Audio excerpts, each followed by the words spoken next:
Hello, everybody. Hello. Hey, yo. Oh my God, it's been a while. Hey, What's good? how's it going, everybody? Oh, we should probably start the intro before we start saying that kind of stuff. Hey guys, how's it going? My name is Justin, Mark. Philip. and you're watching and or listening to episode 421 of DangIT Prodcast. Welcome back, everybody. It's been 2 weeks for the first time in probably a long time. We just took like a week hiatus for podcasting because your boy's been over in San Diego during that time, and I was like, somebody was trying. Comic-Con Someone was trying to have fun. because somebody had to go have fun at Comic-Con. You can't have fun. The fuck? The people need you. Your people need you. How dare you? You have responsibility. Do I do that every day at work? This is a different responsibility. It's all the same. Ooh, but aside from that, how are you guys doing? Doing good. I am doing all right. Nice. I know it's been a pretty busy week, just this week alone as far as games dropping, but ooh. Yeah, Yeah. that's an understatement. Right. So this podcast will be encompassing like the past 2 weeks, but I know that like one of my big things is Comic-Con as far as just like everything about it. But if you guys had anything you wanted to say or anything to bring up, now's the time. Do it. Now's the time. So Phil's playing Xenoblade 3. Aye. I'll get to that. I I'll get to that. See, because Phil and I did the extra split of the two major releases that came out yesterday. we really did. Not like, truly intentional, unintentionally. but unintentionally. Yeah, very unintentionally, but we did. Mm-hmm. Phil went with Xenoblade 3. I went with Digimon Survive because he's got more experiences with Xenoblade. I've got more experience with Digimon. Yeah, I mean, after 10 years of playing Xenoblade Chronicles 1, I really hope I do. And after seeing Digimon from the age of 5, I've Man, seen a bit of Digimon. Just, you know, that kind of dropped off at a certain point earlier than Pokemon did. I think it's just a miracle that game even came out. I know that game was having so much development hell. apparently, one of the reasons Bandai might not have, like, the shareholders might have decided not to cancel it is because they didn't use that much budget before the shift. That makes sense. So they said, you didn't use that much money, so you're good. You're good. What was the shift? Originally they wanted to do it with like an indie game studio, like a smaller kind of thing. Oh, okay. But the director soon realized that he's not going to be able to achieve his vision with that. So he was like, okay, so I'm going to need more budget and a lot more people. Aye, okay, got you. He said this is going to be a bigger undertaking than I originally planned. Okay, I thought it was gonna be one. As typically an RPG would be, yeah. So they had to go to a new studio, switch from the custom engine to Unity, and start everything from scratch. Oh my God. Starting to sound like a Metroid Prime 4 situation. Yeah, except for development, the development that was supposed to take 2 years instead took 4 years. That's a really funny way to say it, considering this is Bandai Namco. Correct. No, well, I'm saying that because they're the original people who were making Metroid Prime 4. And then Nintendo said, well, this is not good. Yeah, no, this is doo-doo. So we're gonna and then had to reset the entire development. Yikes. I really want to see that build. I would love to see Bandai Namco's Metroid Prime 4. I'm sure it exists. I want to see how bad was it for Nintendo themselves to go, well, whoa, slow down. We can't release this. There's got to be a prototype around there somewhere. Yeah, somewhere. Because if they're able to see it and say, no, this just doesn't work, that means they must have showed them a playable state. Right? That's what you would think, but Nintendo's also very tight-lipped about everything. You're right. They've got shit in a vault, like a Disney vault, that isn't coming out for, like, at all, including different companies' games, not even their own. The only way you possibly ever get that information out there, like, by word of mouth is just by, like, ex-employees. Like that port, not well, I guess it is a port. The port of Magical Drop 2 for the Mhm. Super Famicom that never came out ever Hmm. in the West. There was apparently an American prototype of that game, and it never came out in America. But Nintendo went to the vault and used that ROM for the Super Nintendo Online version of Magical Drop 2, so it's in English. Hmm. Okay. That's what I'm saying. Like they have games that aren't even theirs. They just have prototypes sitting around. It's kind of crazy, honestly. Hmm. Mm-hmm. Actually, There's But that. oh, There's sorry. also Go going ahead. to be. I was going to mention real quick. Don't forget the update for Monster Hunter's coming out. We don't know when in August, but it is coming out in August, which adds Lucid Nargahuga and Seething Basil Geese. oh, we got updates to talk about indeed in August. Don't worry about it. Hmm. Actually, I speaking just of want to this, point this out. it's not written in my topics, but Mark, in regards to Sea of Thieves, I forgot about the name plaque thing. I saw the Twitter post for it, and I was like, oh, that's right. What When's the it? fuck was that? You should have heard me during the initial reveal when they revealed the captaincy update. It was funny coming out. I was like, All right. you have no idea how long I've been waiting for this. I'll finally be able to formally name my ship Big Thunder. The USS Medic. What are you doing? What are you what is going on in this podcast already? What about Quick Diggin'? If it allows me to name it that, I might. I think they'll oversee that and be like, maybe Well, limited characters of 6. on their channel, on their Twitter, they already said like, "Hey, we know this to be funny, but no names like this." And they put some screenshots of things that were banned, like and actually in game, like on the plaque. So I was like, "That's Okay. funny." At least they're being open about that. I know one of them was like, it had the word "sus" on it, and I was like, "Bruh." Sus. What was I gonna say, Mark? How is Digimon Survive in your honest opinion? It is good. I feel like it's definitely a nice little RPG. It kind of reminds me of something you'd expect out of like, I guess like when I've watched Justin play, say like the combat at least reminds me of something like when I see Justin play like Octopath Traveler or something a little bit. Oh, okay. Wait, So but what do you Just well, like I'm oh, trying sorry. to get my words right here. I'm trying to get my words right. Octopath or something like that. Like basically, what I'm thinking is top down, kind of top down, Like isometric? view-ish, Yeah, it's isometric. at least in terms of the combat. Okay. Yeah. And the visual novel experience is pretty good, and they've actually presented me with some very tough decisions to actually make, to where I'm like, I don't even know what to fucking say to that. Oh, okay. as a good visual novel should. That's good. Right. I like to hear that. Mm-hmm. What kind of RPG is it? Because my only experience with Digimon games is Cyber Sleuth Story. I still want to play that. I have not gotten to. Like, let me look it up specifically because I don't want to slew what it actually is. Mm. I will BRB with some questions real quick. Okay. I can probably touch up on it just for a little bit. I think from what the gameplay I've seen of it, it is kind of RPG. Yeah, tactical RPG, like very close to Fire Emblem, but it has a different like camera perspective, art style, and everything. That's also kind of isometric too.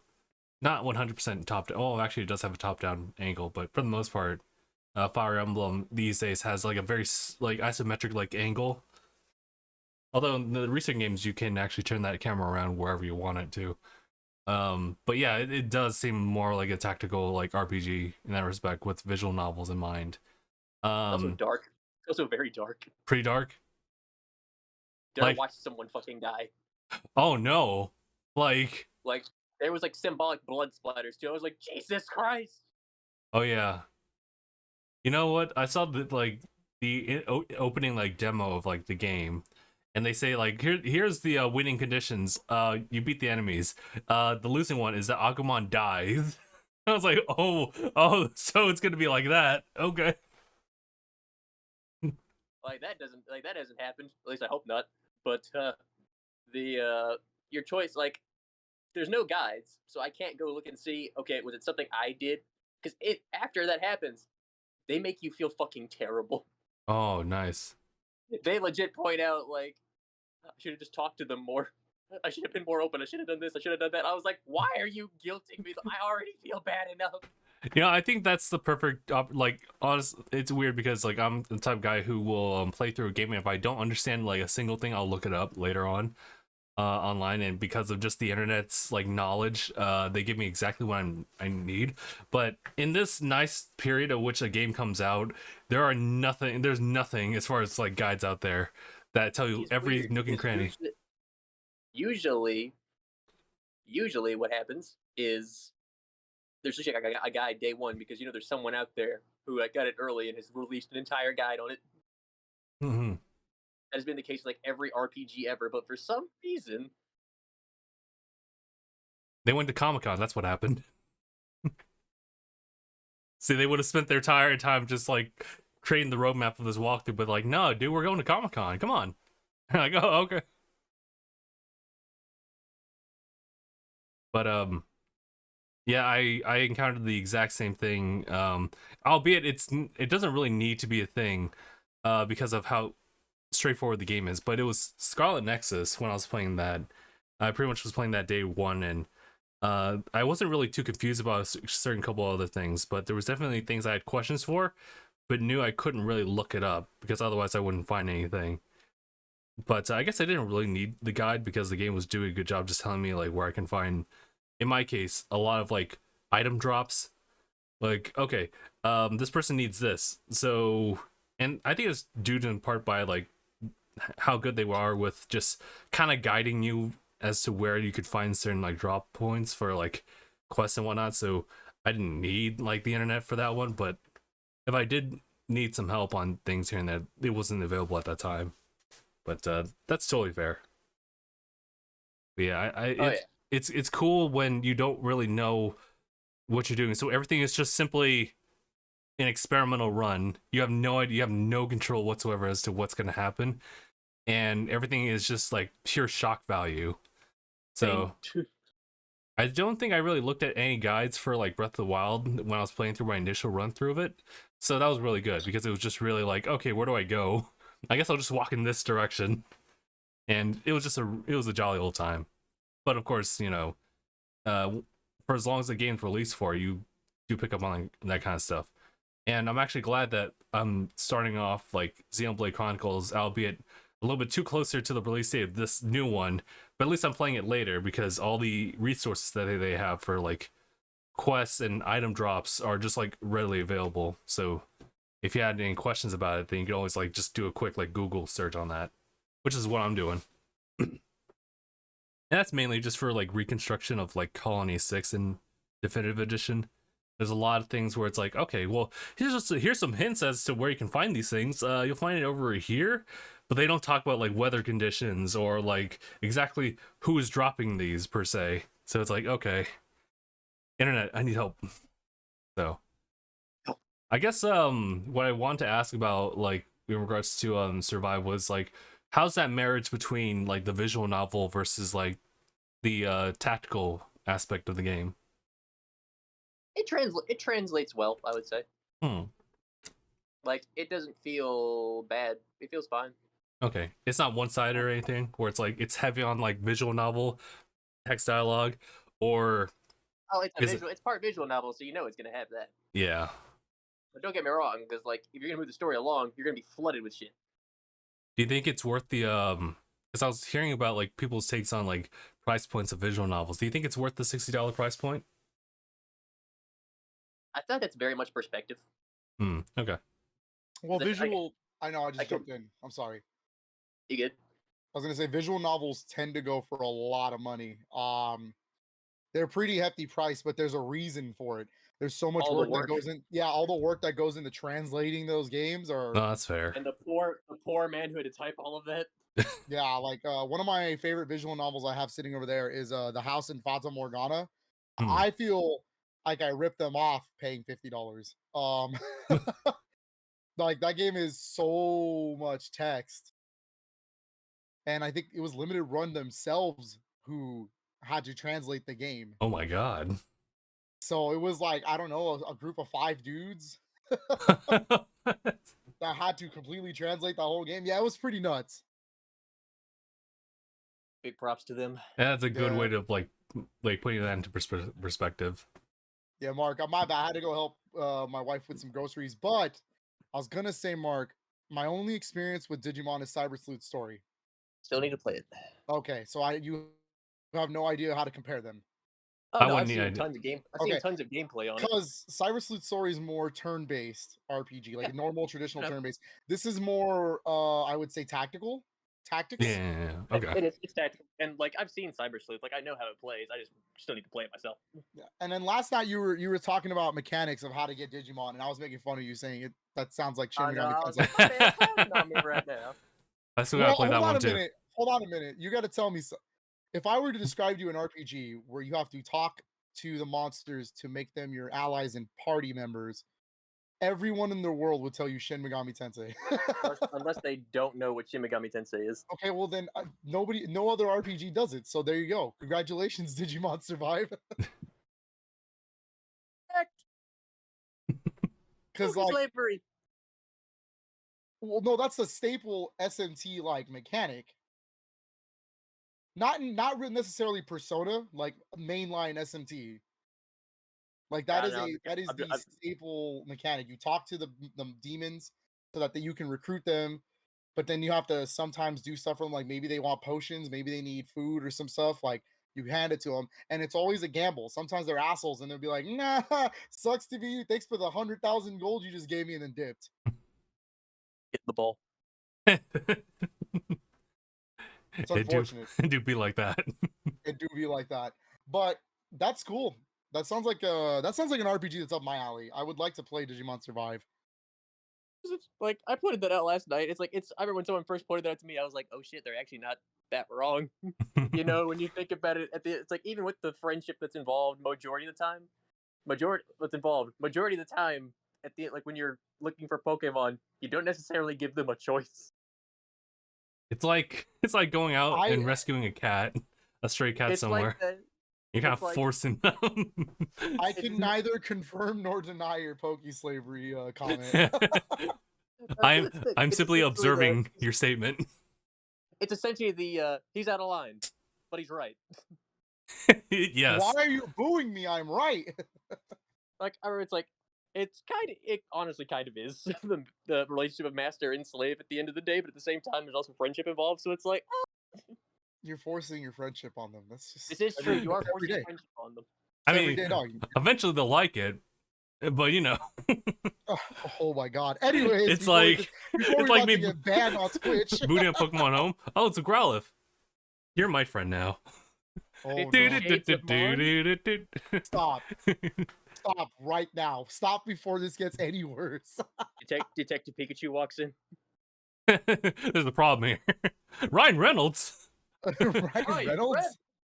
I don't know who that is. But would you recommend Digimon Survive to anybody? Yeah, I would say definitely it's worth a play. Nice. Although I will say, be prepared, because if you get frustrated at some people's behavior in RPGs, like the character's behavior, you're gonna want to punch some people. I mean, fair. I would assume everybody knows what RPG tropes are at this point, you know? And character tropes as well. I can't archetypes. I can't even lie, because there's some people you want to sock so badly. Dude, every time. One man is mistreating his Digimon so bad, I wanted to shock him in the fucking face. No, we're not having that. They go that dark? Bro, people die in that game. What? Man, this is not what I used to watch. Oh, bro, dude, even in the original Digimon anime, yeah, people died. But not like that. Not like that, bro. R.I.P. Wizardmon. Okay, whoa, slow down. Whoa, pause. Slow down, dog. You're gonna make me unpause Xenoblade right now. When you bring up Wizardmon, everyone cries. Oh man. You're gonna make me unpause Xenoblade because I don't want to hear this. You son of a bitch. But there's not a ton of Digimon. There's only the total list of Digimon in the game comes up to 113. That's still quite a bit. That's still a quite a good bit. amount, It's quite a bit, but it's not like especially for like a game that's pretty new, like pretty much rebooting a new like game series. Hmm. That's a pretty good amount because they can only go up from there. But fair. yeah, that's Okay. that's what's up. I want to play it. I really do. It's just bad timing, I guess. Yeah, same here. You know what else I want to play? Xenoblade Chronicles 3. But I'm stuck in the first one. How is that one, Phil? How is that I one? will. Okay, real quick before I do that and get to it. There's two Okay. games I want to talk about. Oh? Like two majority big games because we had 2 weeks we were off. Oh. So Oh, yeah, okay. okay, I wanted to bring up my pickups at least real quick. Mention some of them and then just go into depth into the two. Okay. I got Red Out Space Assault. Oh. It's a space shooter in the Red Out series. And if you know anything about Red Out, it's a F-Zero clone. Damn. So I don't know what this is really. I just got it because it was limited run. Fair. Okay. Okay. Speaking of Bandai Namco, I got a Bandai Namco RPG in front of me. Hey. That isn't Digimon Survive. I will. I promise you one day. But I got Ni no Kuni 2 Revenant Kingdom. Nice, I got nice. the Surprised you Switch picked them version. both up on the same day. Money. You have much more money than I do. Yeah, but that's still. Are we But gonna get also into I that have a discourse? I have a house.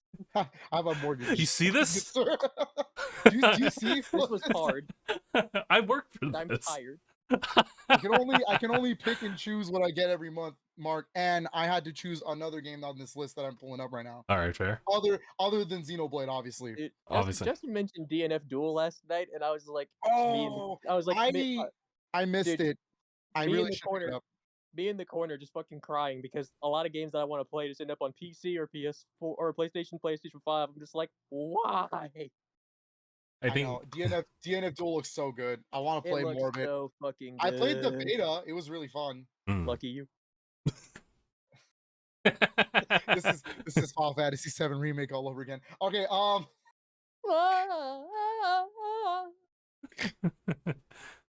I got a game called Lair of the Clockwork God. I That's a saw new that one. one. Yes, it's a not turn-based. It is a point-and-click 2D platformer. Point and click 2D. and click. Point-and-click adventure 2D platformer. Yes, Oh. it is an interesting mix, and I'm really excited to get into that one. I never would have made that connection. Right? I also picked up. I wouldn't line game those that I'm pieces up. going- Sorry. Thank you for the obligatory. Christoph is applauding right now. I have a game that I'm gonna butcher the hell out of this name, but it is one of the best shoot 'em ups of all time. Originally released in the States on the Xbox 360 Live Arcade, they finally ported it to a console where they can get a physical copy, and Limited Run was able to do it. And this is Mushihime-sama. Okay. And it is a game where you play as the Bug Princess, and you're Oh. riding a bug, and it's a shoot 'em up, vertical Oh, fair, Tate okay. style shoot 'em up. Okay. Okay. It is one of the best shoot 'em ups of all time. This game is fantastic. I'm really happy to have this in my collection because I mean, cave shoot anything by Cave is godlike. That's it. Like anything that developer touched was really good. All And then right. I'm gonna get into the two games. I'm gonna start off with Xenoblade. Alrighty. I got Xenoblade Chronicles 3 right here. Got the physical copy. I'm going to say this. I have not super far into the game, and because this is a Xenoblade game, realistically, I can't give you a definitive how I feel about it until I'm at least 30 to 40 hours in.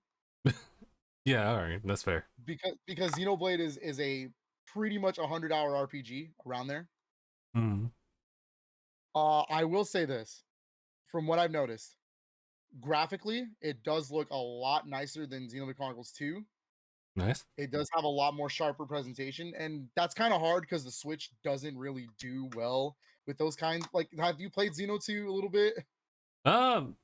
Not too far in. No.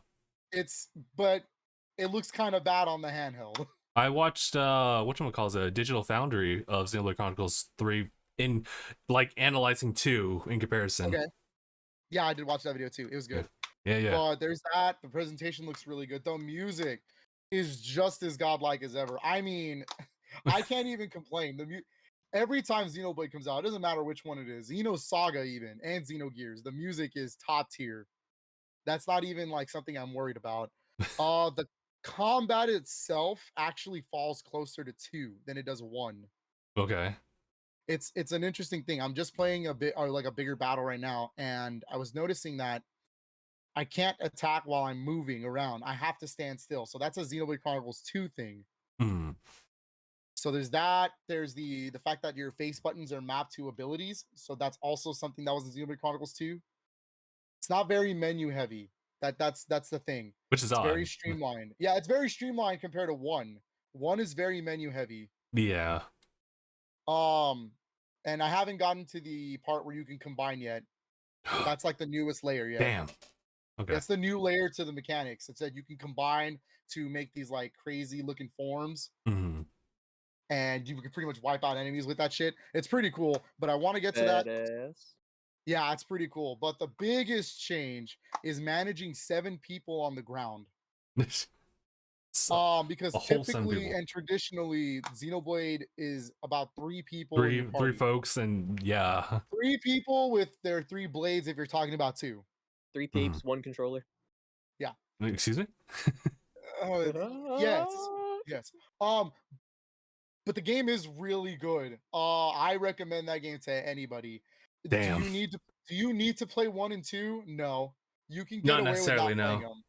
Not necessarily, but you're not gonna get some of the more subtle, like, oh, okay, that's really cool. Because 3 is supposed to be the game that unifies the entire like mainline series. So I want to know how, because 1 and 2 story plots Are like separate. they're separate, but they connect in one small part. That's why I'm really curious how this works. Yeah. Okay. So there's that. But I'm gonna play more, and then probably in the next coming like podcasts, whatever. Oh, okay. Whenever I get further in, I'll probably talk a little bit more in depth about it because this is a big RPG. Got it. This Okay. is a big boy RPG. Big boy. And I don't even mean it like in like the sense of like AAA. I mean like there's a lot. It's a very overwhelming RPG if you're not used to Xenoblade. Damn.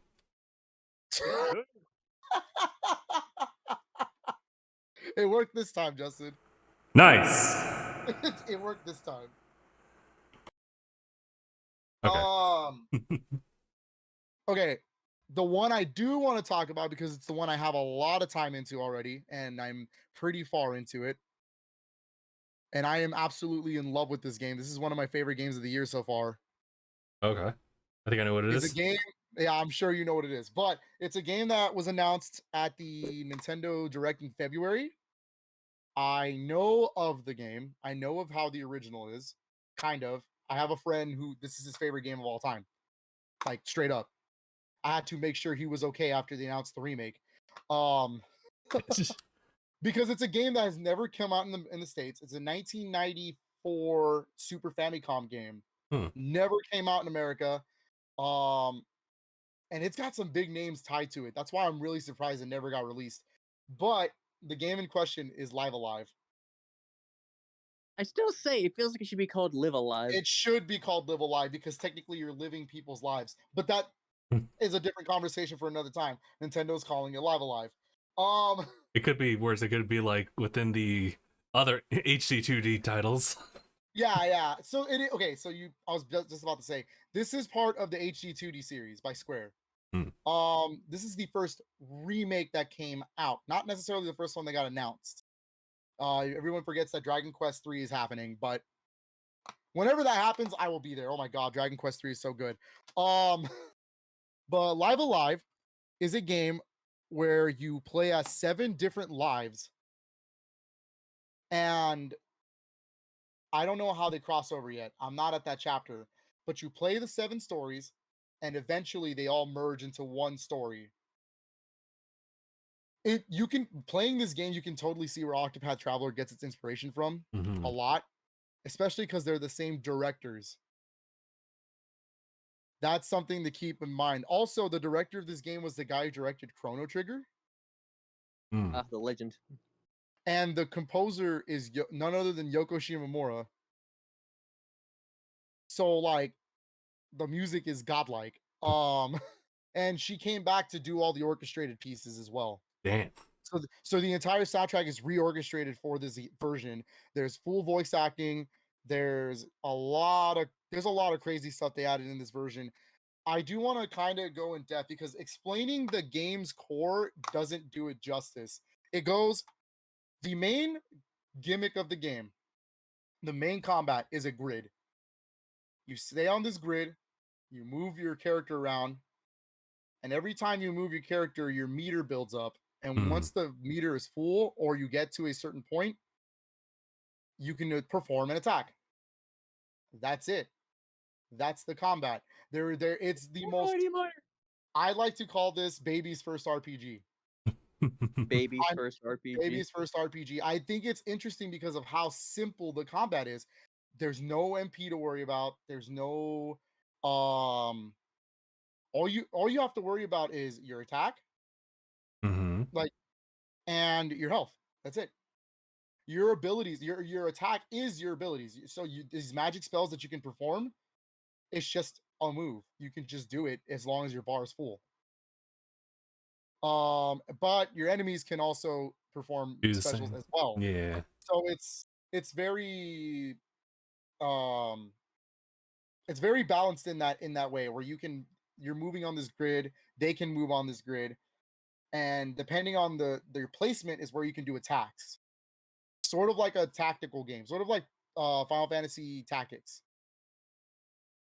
So it's a very, very interesting combat, but that's not the game's strength. The game's strength is that this is one of the most charming RPGs since Earthbound that I played. Oh. It is so charming, dude. Every story is so uniquely told. I don't know how they do it. I don't know how this game was never released to us because this would have been. I think this might be one of my favorite RPGs. Oh my god. Okay, so I've finished 5 out of the 7 so far. I'm working on the 6th one right now. Okay. I finished 5 of them, so I'll go a little bit into each one. I'm not going to spoil endings or anything. Okay. I finished Prehistoric Era. The entire prehistoric story is told with nothing but grunts and moans.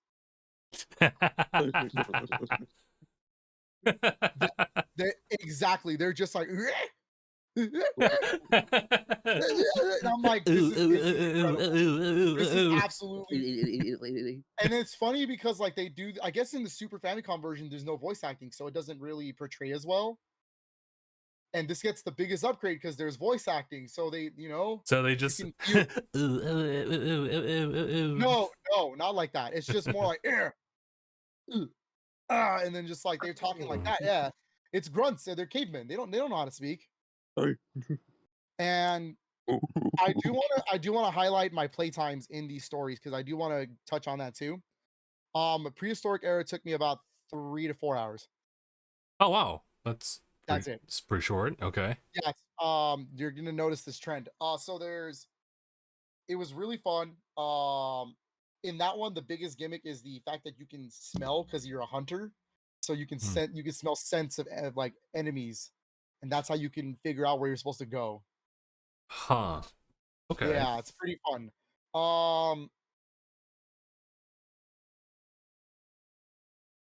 Okay. Sorry. The second one I did was the Wild West Era. Oh my god. Square must be really fan of the director must be a big fan of westerns because he nailed it.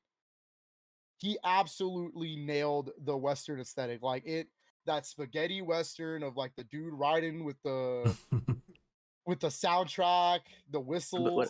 What about Italian westerns? Yeah, spaghetti westerns and stuff like that. That is what they're called, Mark. Don't at me like that. Don't touch my spaghetti.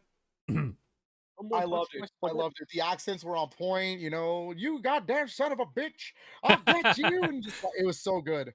You goddamn son of a bitch, I'll get you.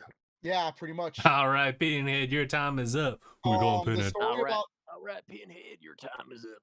Yeah, you're playing as like a bandit that's not on the run, but he's kind of a good guy. He just has to do bad things. I've seen like archetype before. Yeah. Yeah. And so he goes into this town, and this town is being like pretty much bullied by a gang, and you pretty much are defending the town. The whole story takes place in one little town. That's it. You don't move from that area.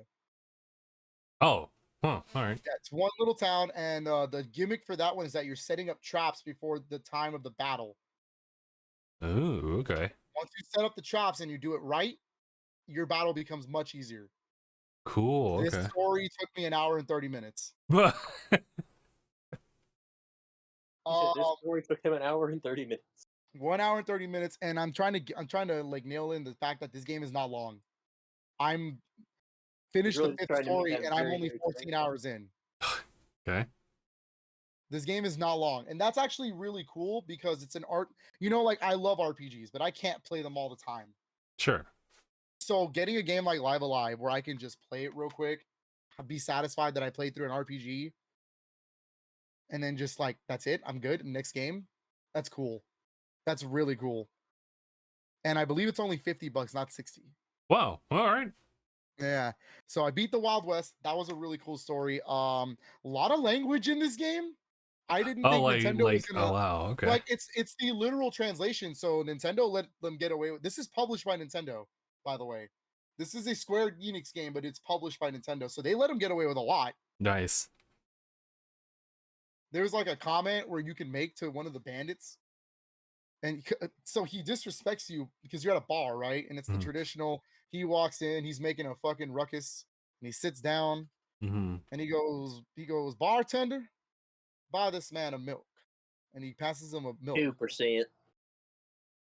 and he goes, and then everyone's like, milk, this is a bar, sir, and he goes, I know, but he's just not Sir, man. this is a Wendy's. But he's not man enough to drink alcohol in this around these parts, and so he's disrespecting you. And one of the comments you can make is, "The only milk I drink is from your mother's tits." And I was like, "What? Yee! Woo!"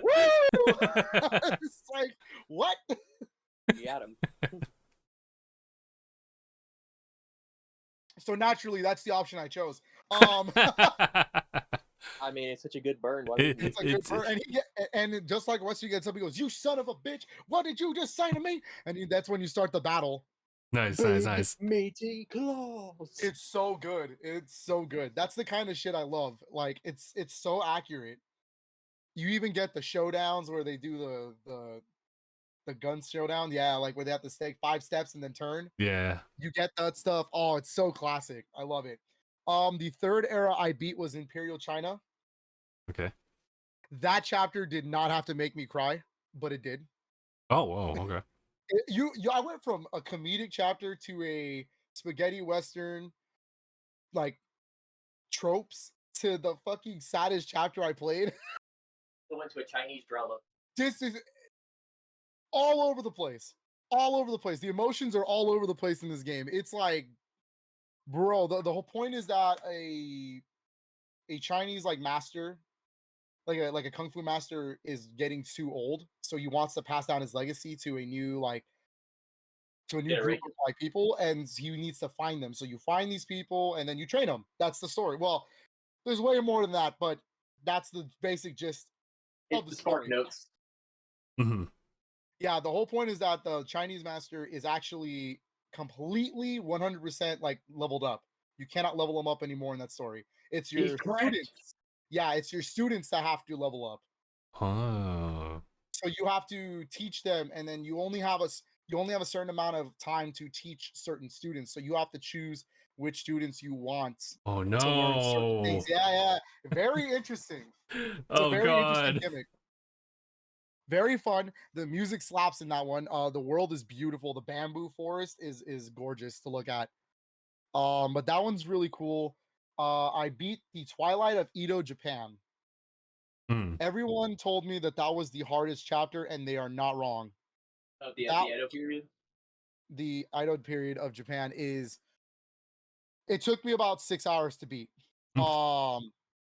Compared to the fact that Imperial China took me 3. Western took me 1.5, and then Prehistoric took me 5 because I was messing around. This took me like 6 hours to kind of like really understand what I'm doing, because you can go the entire chapter without killing a single human if you're good enough. I was not. I ended up killing 43 of them. So there's like that's the gimmick, is that you can go through the entire tower to get to where you need to go and kill the main emperor without killing a single person and sparing their lives, or you can kill all one, or you can kill all 100. Oh man. But I kind of just met in the middle because I was like, yo, there's some parts that are ridiculous to do. And you're talking about a 1994 Super Famicom game, so you can only imagine how sneaking around feels in that game. So I just saved the main prisoner, I beat the bosses, and I killed some enemies along the way, and I got to the end. But the trade-off is that if you don't kill anybody, you don't earn XP, so you got to learn how to use your moves. But if you do kill people, the last boss becomes way easier. Okay. So that's the trade-off. Yeah, that was a pretty cool one. It was an interesting thing, but I kind of got a little tired of it towards the end. Okay, that's fair. Yeah, that one was my least favorite so far, but it was still cool. Visually, it's really impressive. And then I beat the present day, where it's pretty much Street Fighter. Oh my god. It is pretty much, there's no world to explore at all. It's the present day is you're a martial artist who's up and coming and training and wants to be the very best that no one ever was. And then he gets into and he's only level 2. You cannot go higher than level 2. You What? don't get XP from killing the enemies. They present you a character select screen of who you want to fight next. Oh my And god. the biggest gimmick for this one is that you actually get to learn abilities. So like if someone, but they have to hit you for it. So you have to purposely get yourself attacked so that you can steal their attack and then save up all of those abilities for the final battle. Man. And it's a very interesting way because I ended up getting some of the more broken ones first, and then I just kind of did that. It was great. That one's really fun. And then I'm currently playing the distant future, not distant, sorry, near future. Okay. There's still the distant future. I'm gonna save that one for last. Okay. I heard that one's only 30 minutes anyways. Right. The present day took me 45 minutes.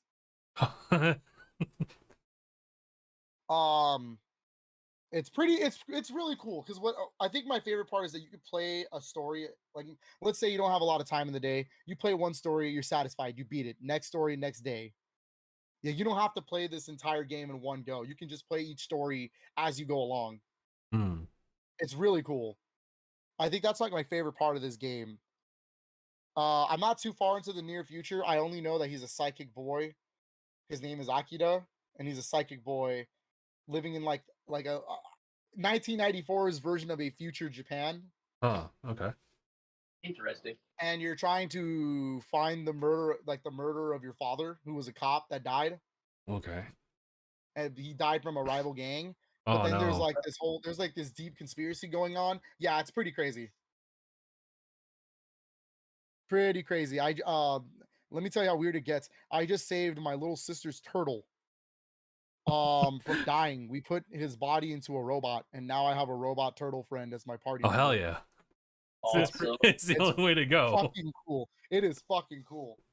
I love this game. I can't recommend Live Alive enough. I know it's unfortunate that it came out the week before Xenoblade and even the week before Digimon Survive.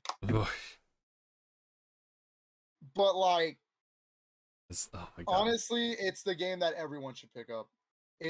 I don't know how rare it's gonna get. It was already kind of hard to find last weekend.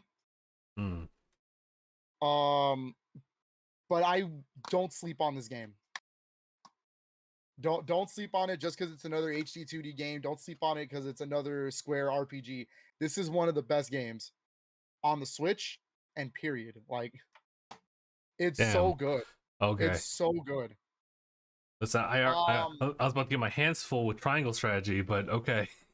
Triangle Strategy is also good. That's the problem. I think Triangle Strategy is a really good strategy RPG. It's the best strategy RPG this year. Well, Digimon Survive might give it a run for its money.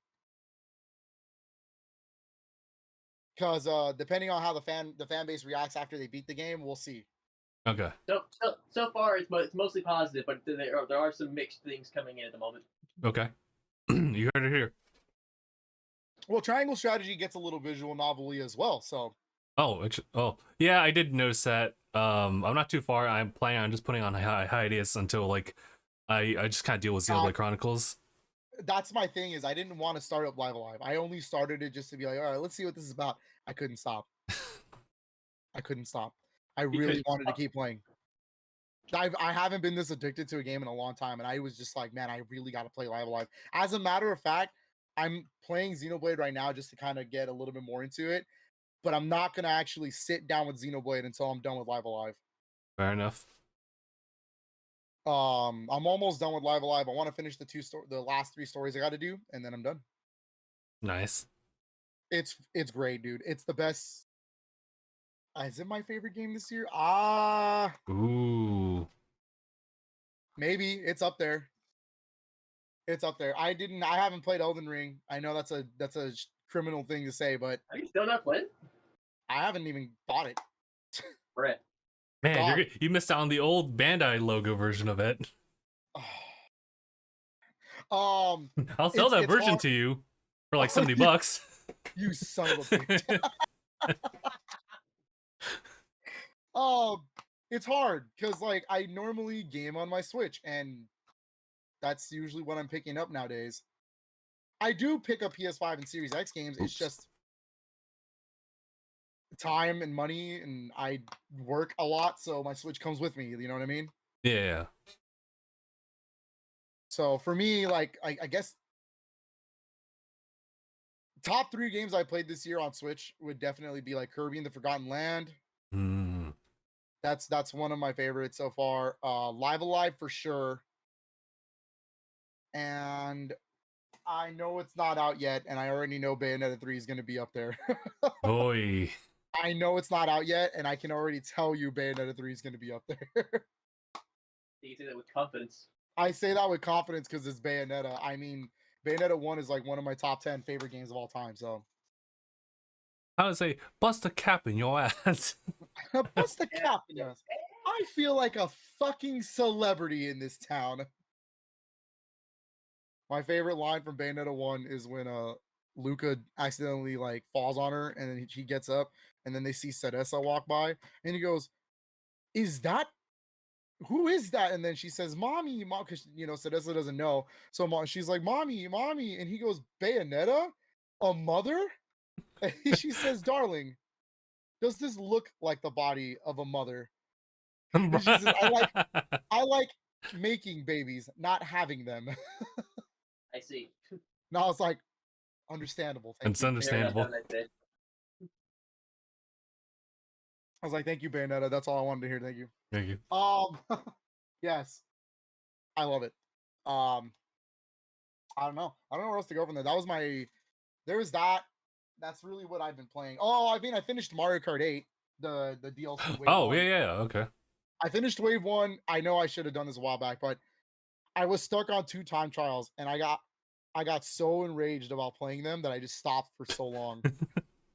You have no idea. Sky Garden is one of the easiest courses to race on. It is one of the dumbest courses to finish the ghost trial on.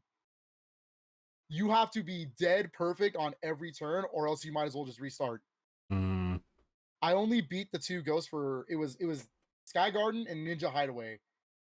I only beat the ghost by milliseconds. I was only good enough to shave off milliseconds. That's it. But it's done. I have all the gold. I have the gold trophies on all the CCs. So 50, 100, 150, 200, and mirror. I beat all the ghost trials in 150 CC and 200. I'm ready for wave 2. Nice. Which is actually around the corner too. Next week. Next Fucking week, baby. Let's go pinball. What are oh my god. So the 8 tracks, right?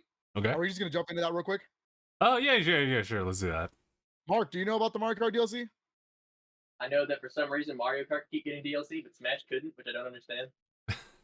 Because Smash got years of support. Let it die already. Mario Kart 8's been out for how long? Let's not talk about that part.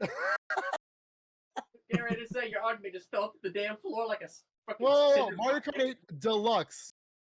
Not 8. Ultimate Deluxe, where is it? When the Soon, Switch 2 Mark, comes soon. out. Yeah. Honestly, that's probably a fair bet, actually. Anyways, before Mark gets enraged about not Mario Kart 9, And not Smash Brothers 2. yeah, we have 8 brand new tracks coming next week. Finally, this took so damn long. Man. They were always such a hype event. Yeah, they were. I think this is like the replacement, but it's not as hype, but still pretty hype. It's like, let's be honest, Smash reveals were like a cultural event, honestly. Yeah. Well, yeah, you never know who's gonna get in. But yeah, At least with Mario Kart, we have a good guideline of what we can guess. Yeah. Although I will say though, Twitter can be funny about that. It doesn't like the demand for like Wave 2 versus Smash Brothers characters is almost like the exact same. Pretty much, dude. It was crazy. Well, then again, Nintendo's really late. Like, July would have been the perfect month to release it, and they said, "Nah, we'll just wait till August." Like, damn. Thanks for making us wait, dude. Like, you didn't give us DLC since March. Yeah, that makes too much sense. Yeah. Anyways, we are getting it next week. 8 brand new tracks.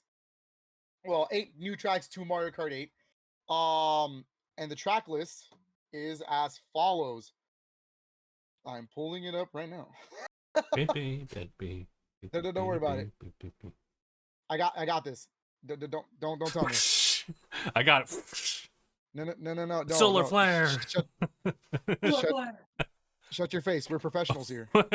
Professional amateurs, you mean? We are professionals here. We have everything ready to go. What are you talking about? You're right. So, Mark, how's the weather going? Okay, I got it. So Okay. you have 8 brand new courses coming to Mario Kart 8. We have New York Minute Mario Kart Tour, which, in all fairness, that's a really good track. That was the first new track to Mario Kart Tour. So I'm glad it made it in. The track looks really fun, and I hope it has all the variants, just like the other ones did. Mario Circuit 3 SNES. I have heard so many people say that this is the worst track they chose. I agree, but that doesn't mean it's bad. I don't know. I have nostalgia. I don't have a lot of nostalgia for Super Nintendo. I don't like Super Mario Kart, but it's iconic. It's a classic track. I don't know. It looks fine. Yeah, it looks fine, but I don't know. Maybe we'll just don't know like something about it. It is basic and flat. Like, there isn't much going on because it's Super Nintendo. What did you want? I guess we could also say the same thing about like 3DS Mario Kart 7 in their Toad Circuit. Yeah, Toad Circuit's a throwaway stage in my opinion, but that was such a throwaway track. Oh my god. And I don't want to say this is a throwaway track because this is a Super Nintendo track. This is a legacy track. Like, Mario Circuit 3 has been used since the Wii. I don't know. I think it's fine. I do understand that. I do understand the idea of people getting mad that it isn't like they didn't do anything to it like they do to the Game Boy Advance tracks. I get that. It feels like Smash Brothers, where like the 64 stages are presented as is. Yeah. But then like Melee got all the HD upgrades. You know what I mean? Like, I don't know. That's what it feels like. So, but it's fine. People need to chill out. Mario Circuit 3 Super Nintendo. We got the return of one of the most classic tracks, baby. One of the most iconic tracks, and you cannot tell me no. Calamari Desert N64, baby. Let's go. That was one of my most highly requested tracks. I'm glad it got in. I'm gonna ride that train like it's no tomorrow. I cannot wait to play that track again, dude. It's so good. I also want to see everybody play that online and have to wait for the train to move. Everyone just standing still. Great. 200cc. And then arguably the most hypest track is also in this cup. This is the Turnip Cup, by the way. And I know it was literally the #1 track everyone requested. This isn't just like me or anybody else. This is the #1 track, and we finally fucking got it. Waluigi Pinball from Mario Kart DS, baby. It's in. We in there. We in there, baby. They brought it back, and I think this is the first time Waluigi Pinball's on a home console. Okay. Yeah, it's only been on portables. It was originated from DS. It was on Mario Kart 7, and then they used it for Tour. That's it. The revolution So has just begun. we did it. We finally got this track on somewhere where we can play 4-player split screen. That's beautiful. For the Propeller Cup, we have Sydney Sprint Tour. I hear people like this track. I'm not familiar with the Tour tracks at all. But people do like that one, so that's cool. Do want to make a complaint. None of those are Los Angeles laps. Okay. I still want to play that, and we still have time. There's still 4 more waves to go. Yeah. So the end of 2023. We still got that. Yeah, we still got time. If we start getting toward the end and we don't have LA laps, I'll be pissed. Mark my words. Write this down right now. Someone will mod it in. We have Snowland Game Boy Advance. That is an interesting choice, considering nobody likes Snowland. But it is uniquely done. Like, they're actually remaking a lot of the assets for it. It's not flat like the Super Nintendo stages. And I do want to say that track is not in Tour yet. There's a reason I say that, because Coconut Mall wasn't in Tour when it came out on 8, but it's already in Tour now. Coconut Mall. But it's on Tour now. So I think the guideline for guessing what tracks are going to be in here is a little difficult, because it's going to be tracks that are coming from Tour. But it might be tracks that aren't in Tour just yet. And you'll see this in the next 2 right now. Next one is Mushroom Gorge. It's another good one. It's another classic one in my opinion. That's a fun one with the bouncy mushrooms in the cave. That's a great one. And then the one that they were highlighting, the one that they were going on a little bit too long about, but that's fine because it makes sense. This is Sky High Sunday. I don't recognize that one. Yeah, okay. So supposedly it's a brand new track. Like, it's brand new. It's not even brand new. Yeah, it's brand new. Oh, okay. However, they did, I say in the bottom right with the asterisks, will be added to Mario Kart Tour at a later date. Oh, okay. So it's a Tour track that they had planned for Tour that they're going to put in here first to make it look like it's super new. Okay. That's pretty much what it is. So I'm going to consider it for Mario Kart Tour, just like Ninja Hideaway. So I'm cool with it. It looks really fun. And it's also I think I was watching Game Explain's video about it. They're noticing that it's the only DLC track with anti-gravity. Oh, well, okay, all right. Yeah, you would think Waluigi Pinball would have it, but nope. Nintendo said that's too much work. Now it makes too much sense. Yeah. This is a good list of tracks, dude. It's so much better than Wave 1 in terms of like quality tracks. I also like the colors I'm seeing screenshots of. Yeah, there's a lot of really pretty visuals. Like Mushroom Gorge looks absolutely gorgeous. Waluigi Pinball looks bright and colorful.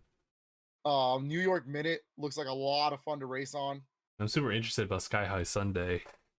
Same. That one looks really fun. It's just, yeah, it's a good selection of tracks. I think it's better than Wave 1 for sure. But that doesn't mean Wave 1 was bad. I mean, you had stuff like Choco Mountain, N64, Coconut Mall, Paris Promenade, Tokyo Blur, Shroom Ridge. Those are all good tracks. I just think Toad Circuit's such a throwaway track. Toad Circuit is such a throwaway track. Mario Circuit 3 kind of is, but there is no Super Nintendo representation. Well, at least in this DLC. In the DLC, yeah. In the DLC. So that's fine. I'm cool with it. Still no fucking Double Dash tracks. What are they doing?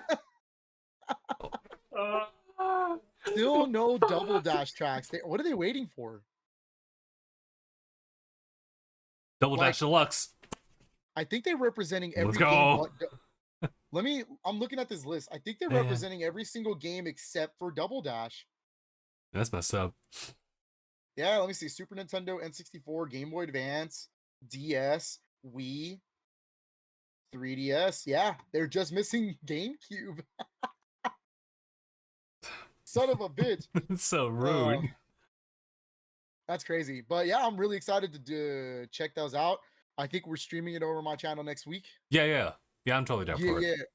Oh yeah, that's gonna be a fun stream. I'm gonna have Justin over here, and I'm gonna have Sephi join the group as well as Brian. Brian Whoop Whoop himself is gonna be on that stream. That's gonna be so hype, dude. That's gonna be one hell of a stream next Friday. We're just gonna fuck around in Mario Kart. We're gonna drive around and find out. Yeah, fuck around and find out, Mario. I almost called him Mario. Mark, please. Mario. Woohoo. Well, you know what makes this crazy? I'm looking at the website for Mario Kart 8 Deluxe. Look at the little banner that's scrolling along. You can see Mario Kart Double Dash. So Disrespectful. They're clearly planning to add Double Dash tracks, but like they're not here yet. I also want to point out something. I was gonna say, like, why specifically Double Dash? Like tracks. We're not even talking about any type of like implemented like mechanic. It's just really the tracks only. So why would I don't even know, unless they're busy working on just like remaking that. I don't know, Doc. I really don't know. I was gonna say real quick, I want to bring this up too, because this pretty much like this wave pretty much confirms that everything's coming from Tor. Like literally every single track is coming from Tor some way, some form. Oh, sorry. Beeflane's redeeming the solar flare real quick. Give me the moment. Oh, I got you. Thank you. That was so good. But yeah, no, every track is coming from Tor. If it's in Tor or if it's gonna be in Tor. And that's what makes it hard to predict what's gonna be next. But I wanted to pull up the list of the GameCube tracks that are in here in Tor. There's only 4. It's Baby Park, Daisy Cruiser, Yoshi Circuit, and Dino Dino Jungle. 2 of those are already in 8. I believe Baby Park and Yoshi Circuit are already in the game. So you only have Daisy Cruiser and Dino Dino Jungle to really choose from. And one of those is one of the most iconic tracks of all time. The other one is Dino Dino Jungle. Dino Dino Jungle sucks. So of course they'll put it in there. They are. I don't know if you see the banners when you're playing in Coconut Mall, but they reference Dino Dino Jungle. So it's like, I mean, I fucking guess. I guess this is it. Yeah, not a big fan. For Mario Kart DS though, since we got Waluigi Pinball all the way, I do want to bring up the other 3 that are in here: Luigi's Mansion, DK Pass, and Airship Fortress. I'm only asking Nintendo one time. Give me Luigi's Mansion and give me Airship Fortress, and I don't care what else gets in the game. All right, 100%. We'll write that down. 100%. I don't even care. You hear this, Mark? Yeah. All right. Write this down. Tell Nintendo, send Nintendo this letter right now. All right. Make sure they know. Express mail. Yes. Express tweet. Make sure they understand that it's the 2 biggest ones I want right now is Luigi's Mansion DS, Airship Fortress DS. That's it. Oh, okay. I lied. Koopa Cape is really good. Holy shit. Never mind, dog. I guess we'll have to find out. We'll drive around and find out. Drive around and find out. Yeah, I think that's all the video game stuff. Because I mean, I don't know. It's been 2 weeks. It has been 2 weeks. Can I? Oh, actually, I'll add a little like quick thing before I wanted like fully transition to Comic-Con whenever we do. It's about Xenoblade actually. So in lieu of Xenoblade Chronicles 3 coming out, I was really thinking about it because at the time like the track was available on iTunes, and I was like, these are some really good tracks. It's just I don't really feel like spending the money for this, so I'll just wait it out like some other time.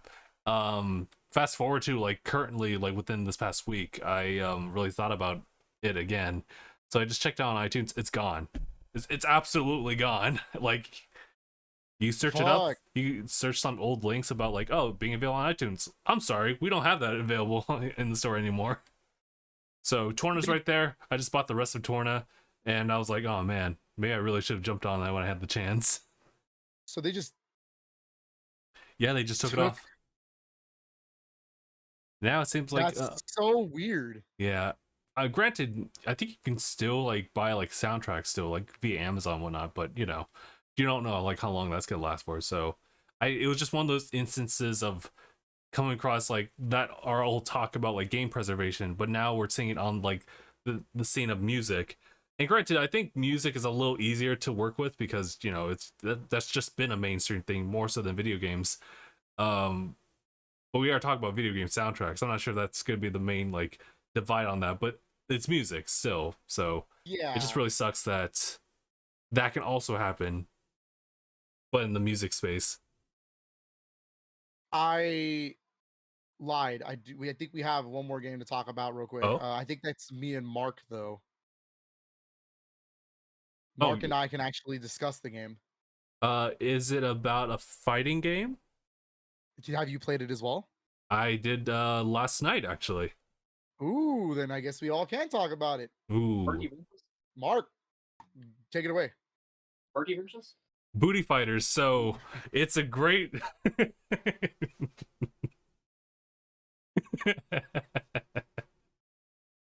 Oh no. So rated A for adults. So Mace the Dark Warriors for the N64 is one of the best fighting games. Oh my god. Oh no, Mark, Keijo, the fighting game. So we really wanted to bring up Sanrio Cross Capcom. I'm actually a Karopi main. I main Karopi and Dulcim. Mm. Yes, it's a very terrifying combo. Mark, just talk about multiverses. Pretty cool. Pretty cool. A big little conglomeration of all of Warner Brothers properties. It's ranging from Adventure Time to Game of Thrones to Scooby Doo to God knows what. God knows what, dude. Warner Brothers owns a lot. I didn't realize how much they did until I started playing that game, and I was like, damn, this is Warner Brothers? It's really impressive. I think Warner Brothers should be. I mean, I was saying when I was streaming it the other day, they should be very happy knowing that they have 3 of the best fighting games under their belt right now. They have Mortal Kombat, they have Injustice, and now they have multiverses. Like, Jesus Christ. And they don't stop coming, and they don't stop coming. You don't really think about that until like, yeah. And the fact that like cameos can appear in any one of them. Yep. Yeah. We actually just got a new stage added today. Oh, really? Yeah, it's the Rick and Morty stage. Those characters aren't available, right? Or sorry. Not yet. Yeah. Not yet. Rick and Morty is going to be one character. They're going to play like Ice Climbers. Yeah. Oh, okay. It's like how Tom and Jerry is. Okay. They're not available yet. Their stage is available though. Okay. Yeah, it's weird. Me and Mr. Meeseeks is the training puppet. It's funny. Yeah, that's funny. That's the funniest thing. Dude, that game is really good. It's very janky, but it's janky in a good way. Yeah, that's that's the best way to describe it. Like, it's janky, but like it's fun. That's what makes it really like interesting to play. I think that level of movement they have versus like say Smash Brothers is like kind of what gets the highlight with me. Yeah, it's fast. But it's also like a little overly simplified for Smash Brothers already being a pretty simple fighting game to understand. Like, it's weird when I had to mess with the buttons, but then I realized, oh, this is why it's defaulted like this. That's something I had to understand and learn, that I don't use triggers at all in that game. It's all straight up face buttons, which makes more sense when you play the game itself. You have to, I'd say, if you're going to play it, spend a little time in practice and understand how the game feels before you jump into a match. That's what I did. Actually, I kind of like took a hybrid approach. So what's up? Are we playing multiverses later on? Is that what I'm hearing? I mean, we can always play multiverses. I'm down. That game is crossplay, so It's it doesn't awesome. matter what you played on. I know it is. That's so cool. So that makes it even better. It's a bigger community game. That's really good. Very, very big. I will say that it being online only is kind of a travesty, but then again, it's free to play, so I can't complain. Yeah. That's kind of weird, especially because if you can do 4-player local matches. Mm. So that's why it's kind of weird that it has to be online only at all times. That is kind of weird, but you know, again, free to play kind of like it's free to play. Also, the microtransactions are nuts in that game. I understand that this is what Brawlhalla does, and I like this is what you're supposed to do for a free to play fighting game. mm-hmm. I understand that. You keep it lucrative. Yeah, you want to charge for like all the really fun, crazy shit. Man, yeah. But don't charge for something that's gonna break the game. I understand that. But when you're asking me $20 for one skin and it doesn't even come with like an icon or something, I'm like, woof. That's a lot to ask for. That skin better have some transformations on it or something. It doesn't. I'm referring to the Batman 1993 animated series skin. I saw the Shaggy one. I was like, man, this is messed up. The Shaggy one is in the battle pass. You just have to pay $5. Okay, fair. Well, yeah. The Shaggy one is as soon as you buy the battle pass, which is, by the way, this is the pre-season battle pass. This isn't even the season 1 yet. So these items will not be available afterwards. Oh no. These are exclusive to people who play now in the open beta. Oh, okay. But again, there's only like it's expensive. Like, why is it so expensive for some of this shit? Ooh, actually, I have something else to talk about that. That's like, a limited time too. But go ahead. I can't believe I'm about to say Fortnite's good with its microtransactions. Fortnite's good with its microtransactions because like it does at least gives you a bundle. If it's $20, there is at least a bundle. It's skins, some like there's like poses, there's like emotes and stuff that you can get. Like it's cool, it's fine. But damn, $20 for just the skin? Whoa. And it hurts me because I want that skin so bad. The Batman 1993 animated series, that's the best Batman. That is the best Batman. Don't at me. All right. But yeah, that does suck. Who's everyone maining? I've been playing as Finn, and I've actually enjoyed Finn. I just kind of took a chance, and I was like, you know what? Like, he's pretty smooth with the movement. Yeah, Finn is pretty cool, except for the fact that, in my opinion, he doesn't have really good kill moves, but he's really fast with combos. Yeah. Like Finn can deal damage like crazy, but his kill moves are kind of... Yeah, there is one really good launch move, but it's like the slowest in his kin. That's just the slap. Yeah, that's a good launch move. Mark, who's your main so far? I'm still trying to decide my main, but so far my highest level character is Shaggy. Nice. It's fair. I love. Oh, sorry. Go ahead. Oh, no, go ahead. Oh, well, I was gonna say like there's a lot of polish in this game, and one of those big polishes is the fact that the characters have lines for each other. So whenever Superman goes up against Shaggy, he talks about like, you don't have control of that new power, Shaggy. What are you doing? Yeah. and then when you lose to him, because I did this twice. Fuck Superman, by the way. He he says, "Is that really your fullest power?" And I was like, "Oh, this motherfucker." This bitch. Batman will have a line when you throw the batarang at Shaggy. He's like, "Take this, hippie." Take this, you dirty hippie. I'm in Batman right now. I think I found like his playstyle the funnest to me. Cool. I do want to explore Arya Stark. Oh my god, combos for days. She's crazy.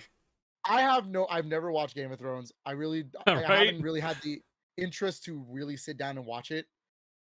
So I had no really interest in playing that character, but I tried her out. I tried every single character out in the training mode. My god, she is fun. She's so fun to play. What the fuck? You're gonna make me act up. Gonna make me go watch an entire series. You're gonna make me watch an entire series just so I can play her. So I can get the context.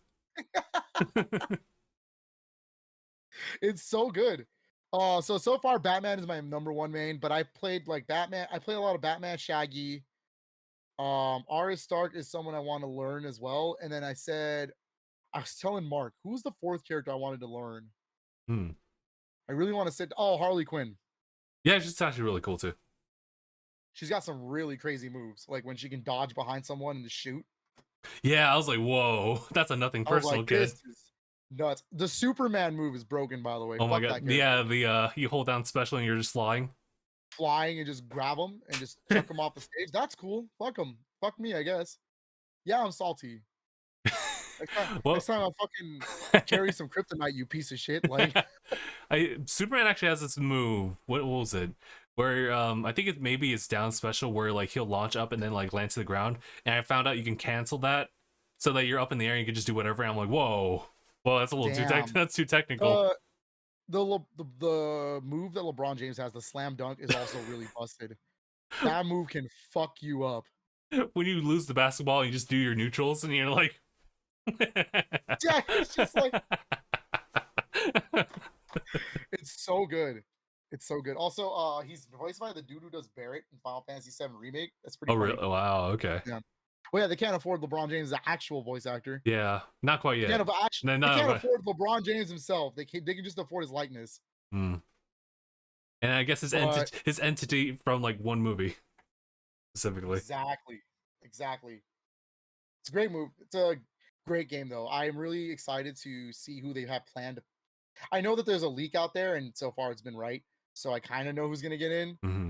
But if you look at the prices, like the digital deluxe, whatever, it's like $100, right? Bruh. That's not the point. That's not what I'm going for.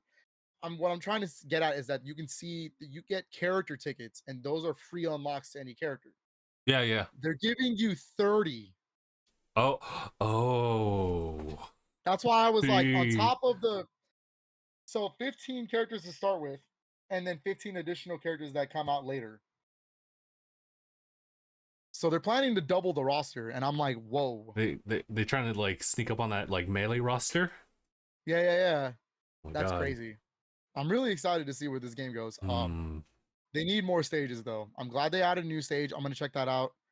But they really, really need more stages. 5 stages doesn't really cut it. Yeah. Especially when they're all kind of built the same. Ish.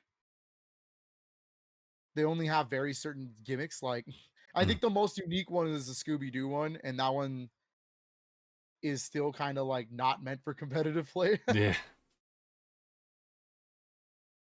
I think my favorite stage is the Steven Universe one, though. Sky Stadium. That has to be my favorite stage so far. It has some of the best music. Yeah. Yes, because the Batcave one is great because it uses the Batman 1993 soundtrack. But also I can get copyrighted. What is that? They got a streamer mode. You just have to like dig into the options. But I tried it. So you were at the stream. I turned it on, and it was so boring with no music. Was it no music? None of the music played. So I was like, so then what am I allowed to play? You're gonna have to outsource.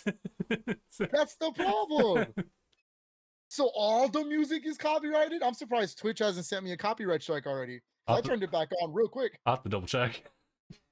I turned it on. I was like, you know what? If they copyright me, they copyright me. They shouldn't have made a community-based fighting game with copyrighted music. Maybe there'll be an add-on later on. We'll see. Maybe it's meant for like the VODs, but even then, like you can edit that out. I don't know. That's weird. Either way, fix that shit, Warner Brothers. Add just a little bit more polish. Little bit more polish. It is janky, but I kind of like how janky it is. Me too. I think that's the charm for it.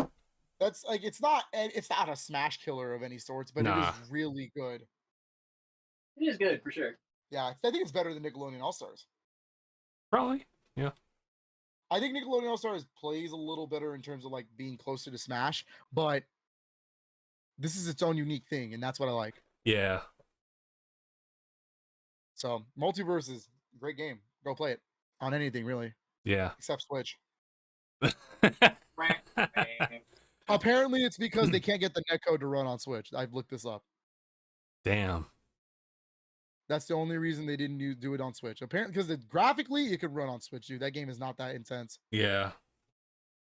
Hopefully, they'll be able to fix it eventually. Yeah. So it might come at a later date. We'll see. If it does, that's cool. I'll try it out with my GameCube controllers.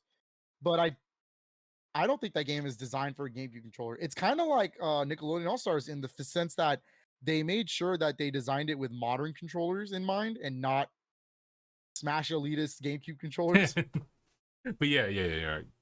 But I'm a Smash elitist and I like my GameCube controller, so We love I that use it GameCube anyways. controller. Yeah, okay, this is where I rank multiverses in the platform fighters, Okay. in my opinion. Smash Brothers is number 1 in my opinion. In general, the whole series. Rivals of Aether is number 2. And then Multiverses. I think it's that good. Yeah. I think it's a lot of fun. Right under it would probably be Nickelodeon All Stars, and then right under that's Brawlhalla. All right. Yeah. Speaking of which, Brawlhalla is fun. I know. I'm not gonna go too in depth. I just want to say it's fun. Okay. I never got. Yeah. Well, I mean, it's just a question of like when I'd ever play it, but I had the pleasure of playing that game before it was bought by Ubisoft. I used to play it. They used to bring the demos for it at Evo, so they would have a whole booth set up. Oh, and okay. we would just be like there for. I was there for like hours at one point. It was like 3 hours straight. Nice. Where we were playing with like the team members, and it was really fun. Speaking of Evo, that's next weekend, isn't it? It is, but I am not going this year, unfortunately. Got other priorities. I'm hoping that next year is where I go back to start doing cons again. There's like, because next year I want to do Retro Gaming Expo, I want to do Comic Con, maybe Anime Expo. I'm not sure yet. There's a specific wedding we got to save up for, so. Yeah. I got you. Yeah, some asshole. Yeah. Some. you should just say like, yeah, I'll be there and just not show up. Oh, just reserve the room and just never show. Reserve the room. Make sure they walk by and they see my name on the room. I'm there in spirit, dog. What a power move. Put a perpetual Discord call in your room. For who? That's a waste of money on my side. Oh man, I think that's it for video games though. Okay, I got you. Yeah, I was looking up other news sites, but there really isn't much. Yeah. Also, those were really the big ones. Also, I'll say one thing about Multiverse is that like I think, despite me like clinging on to other characters more than others, I think every single character is like fun just to play as. Yeah.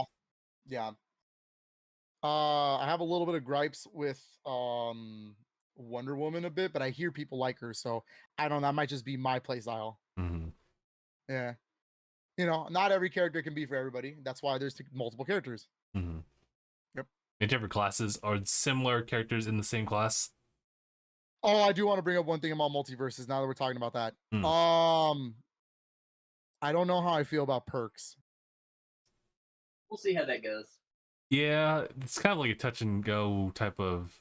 I am scarred from Street Fighter Cross Tekken. Oh. When it comes to like boosting characters and abilities with percentages and stuff like that, the gem system sucked ass, and I'm not a fan of them. I feel like a really good fighting game is the character is fun and like you can balance the characters. You don't have to balance them with the perks. Because I thought, at first I thought, there's perks, that scares me. But then I was like, oh, they all have their own unique perks. So that's cool in the sense of like, I don't have to worry about them balancing because then they'll just balance their own perks. But then I found out you can train a perk. So you can make them learn any of the perks. And that's where I was like, okay, so that's pretty busted if you want to give them the best perks in the game. So I don't know. I guess we'll see how that goes. That's like the one thing I'm not a fan of. Do I have them on? Of course. I mean, I want to have a fighting chance. I don't want a disadvantage. Yeah. So, yeah. Okay. Multiverses. Been playing it. Nice. Yeah, I would recommend it too. It's still like technically open beta for I don't know how long, but you know. I did see Phil have like an enemy, like I think it was a Superman who phased through like the ground. It was crazy. I was like, Danny Phantom. His internet connection was so trash. He fucking glitched through the ground. What an asshole, dude. And then the two Supermans after that fucking both grabbed me and threw me off the stage. You know who you are. Fuck you. Fuck you for ending my good streak of wins, you asshole. So crazy. That move's I so was busted. doing really good until I fucking fought those Supermans. I was pissed. Actually, Also, fuck anybody who plays one round and then leaves. It's a 2 out of 3 match, dog. Play the whole thing or else you're a coward. Oh, the guy who mirror matched me. Do you remember that match? I think so, yeah. The guy who I played Batman with beat his ass, and then he mirror matched with Batman, beat me, and then left because he was salty and he was trying to prove something. And I'm like, what were you trying to prove, that you didn't even finish the 2 out of 3 match? Thank you. Thank you for exposing your fraudulence. I can't say if the network online is like quite there as far as like the balancing and everything. I was at like level 4 or 5 at this time, and someone was tagged up with me like as a level 3 or 2, and then over across me it's like a level like 13 and 12. I was like, oh, this might be a problem. And yeah, they served us. They've been through it. They really need to figure out balancing when it comes to like matchmaking us with the same level types. Because I mean, I agree you should be able to fight people higher than you so that you know you're doing better, but not you're level 4 and they're level 12. You know what I mean? Like, I'm talking like maybe level 6 highest. Maybe they just level 100 level 1. What happened? You want to fight a level 100 level 1? You kidding me? What? Easy. With the Smurf account. Easy. I'll just main Tom and Jerry. Fair. They gave him all 5 of his screams. I'm fucking dying when I hear it every time. That was amazing. That was the piece of response. That game is so charming. It's so good. Yeah, I love like that detail. Everybody like accurate, and that's what makes it fun. It's like the same attention to detail that they do with the characters in Smash, like straight up. Yeah, it's really good for that. Ooh. So I guess the last thing on my docket is really just Comic-Con stuff. It's the whole reason that we have like 2 weeks worth of coverage, so I definitely wanted to do a little bit of like talking about that. Question is how much though, because it was a very eventful like 3 to 4 days. A lot.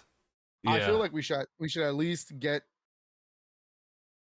in terms of like the new stuff coming out of Comic-Con, because like we can at least discuss that, because I was at least keeping up with everything. Yeah, okay. And we at least have to discuss MCU, no? Yeah, that's true. Because a lot of it came out of that. I think yeah, I was gonna say Marvel had the biggest presence there this year. I mean, oh, go ahead. DC had a decent show, but I think Marvel really knocked it out of the park. They came in swinging, like I was like, damn. We're still working on stuff, you know. Yeah, like they laid out all of Phase 5, so that's crazy. Yeah, which is nuts. So I mean, first for context, so in addition to Comic-Con just being like a huge convention for people to just kind of like be around, like a whole culture, it's definitely expanded more than just like comics. It was also like become like a mainstream thing. In addition to like other things like anime just kind of like phasing into it and becoming a whole thing like that too. But a lot of the news that we are talking about actually comes out of the panels. So some big names, big companies will show up like to Comic-Con, have these panels where they have open discussions about like their projects that they've been working on. And for Marvel in this case, it's like the entire thing of the upcoming movies through Phase 5, and it's kind of crazy when you see the whole roadmap that they got.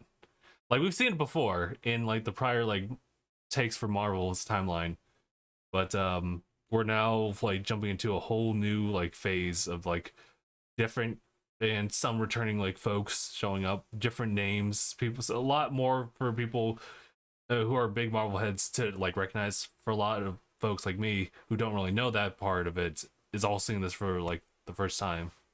So it's interesting. Mark, what was some of the things is there anything from Comic-Con that you want to talk about? Like, I know you and I were not there, obviously. Justin was the only one that was actually in the inside. Yeah. He's going to talk about that. Right. But from your outside perspective, Mark, what do you want to talk about? Thank you, Mark. Thank you. Thank you. Thank you. Thank you. Pleasure. He said, Ah.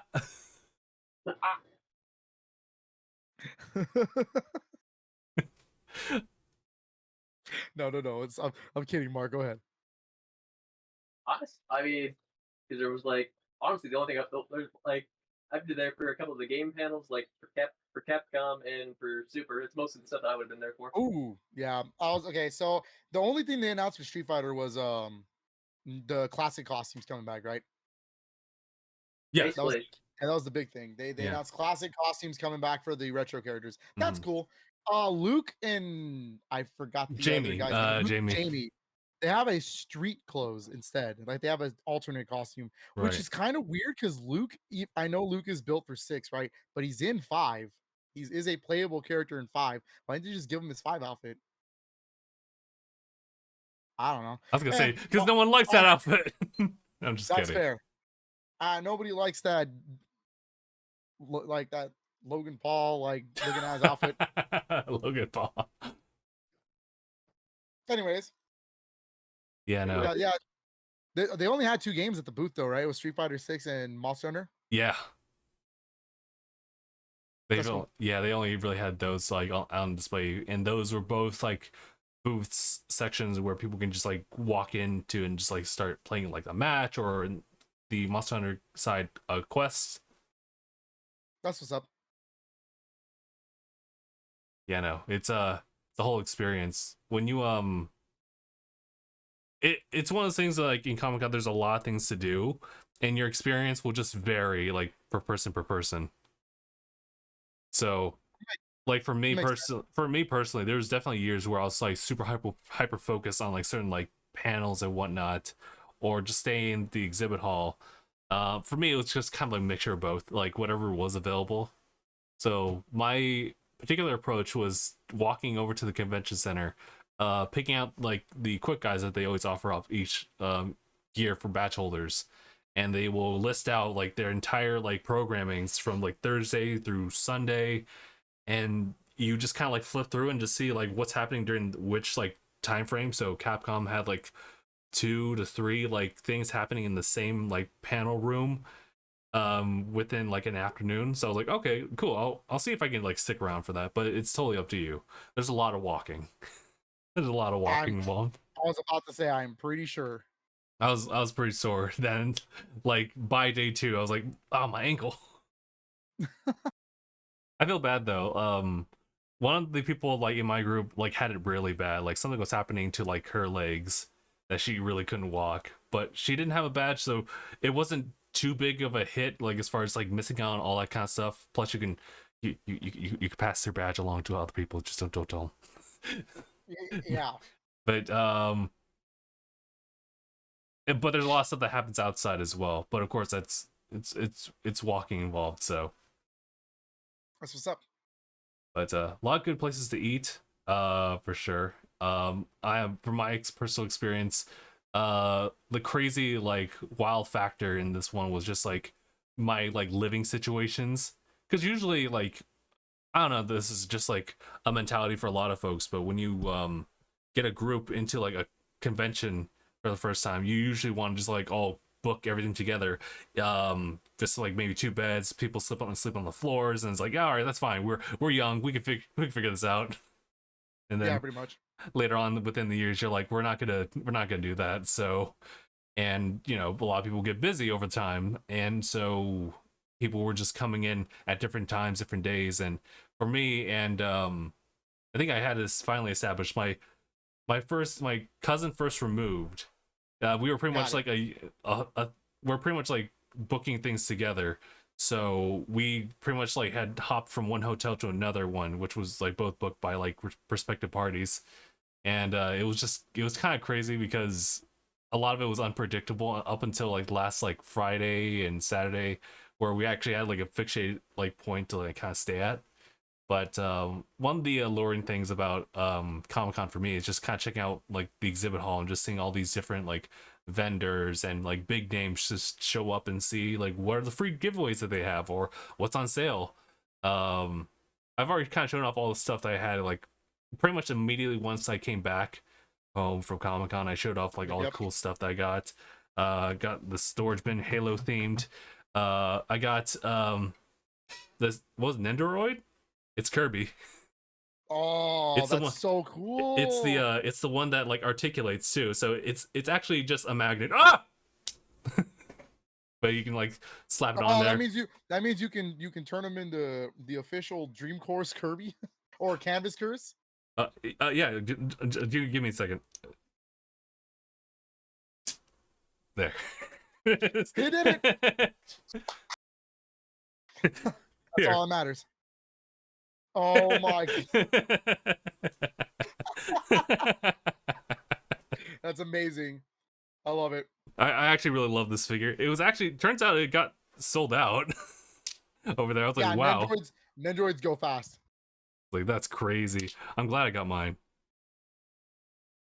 Another figurine to add to like the already like existing like blockade of like stuff, but it was worth it. So what was your favorite like area to be at this year? That's interesting. I think I kind of like started hovering towards more like Capcom side. Just to kind of give you guys like a mental like layout of things. So like there's east and west like from the convention like upon entering the building. Although yeah, like from the perspective of like where you're looking.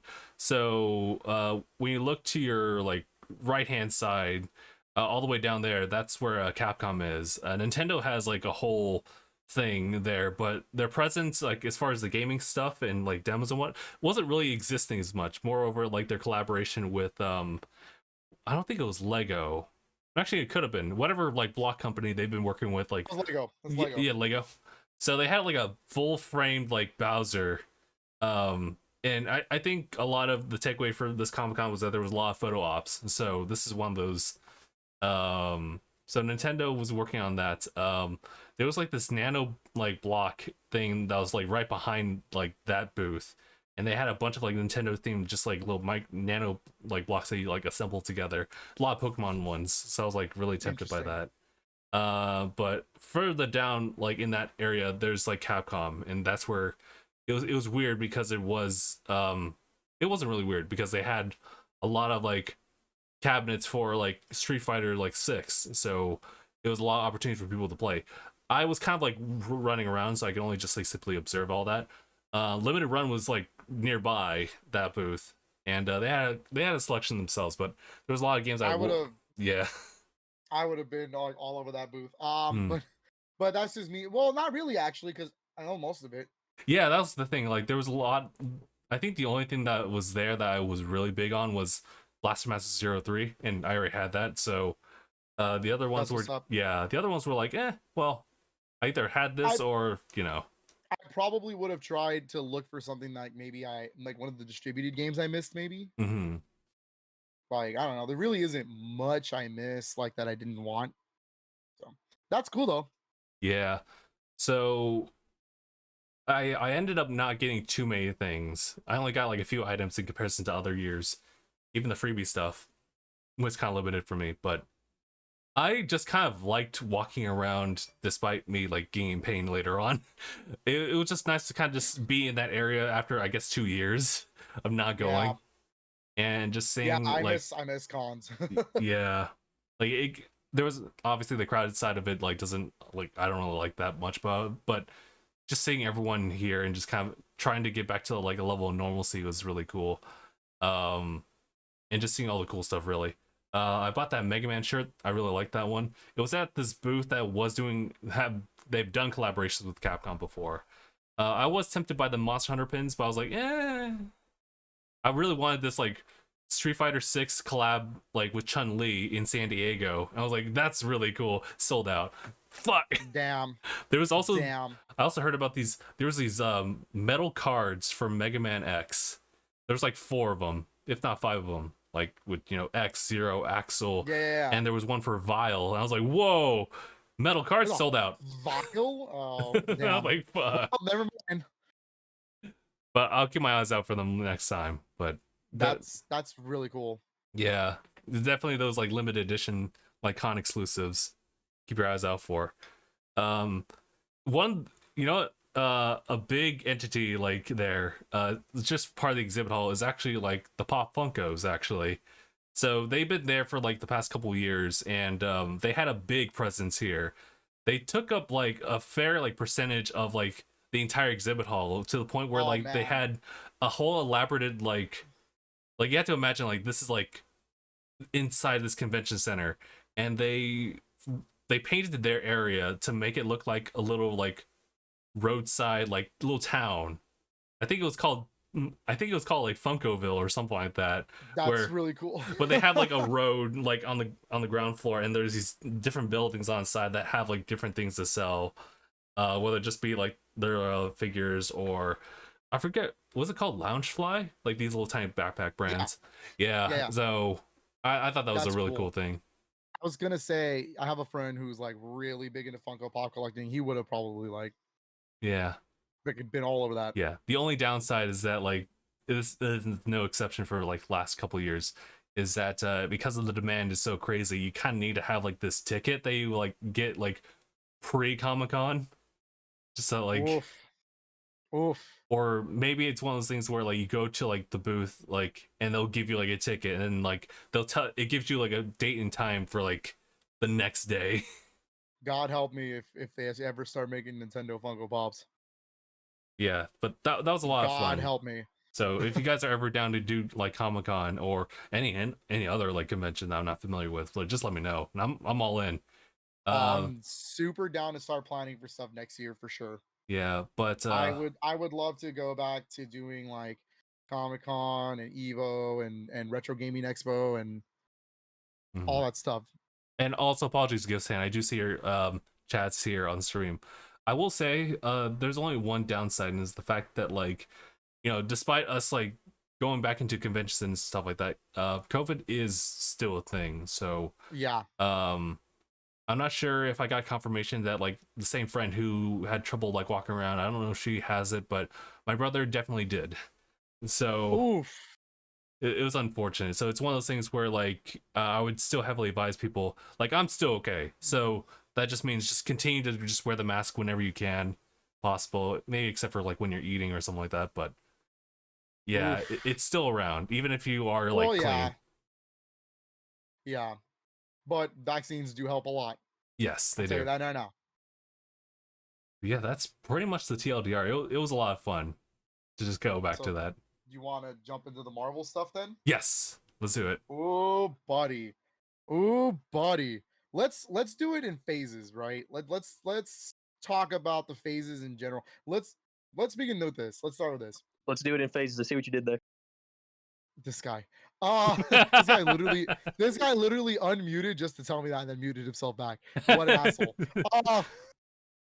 Way boomy. I'm right. We're about to talk about the Multiverse Saga. That is now the official title of phase 4, 5, and 6.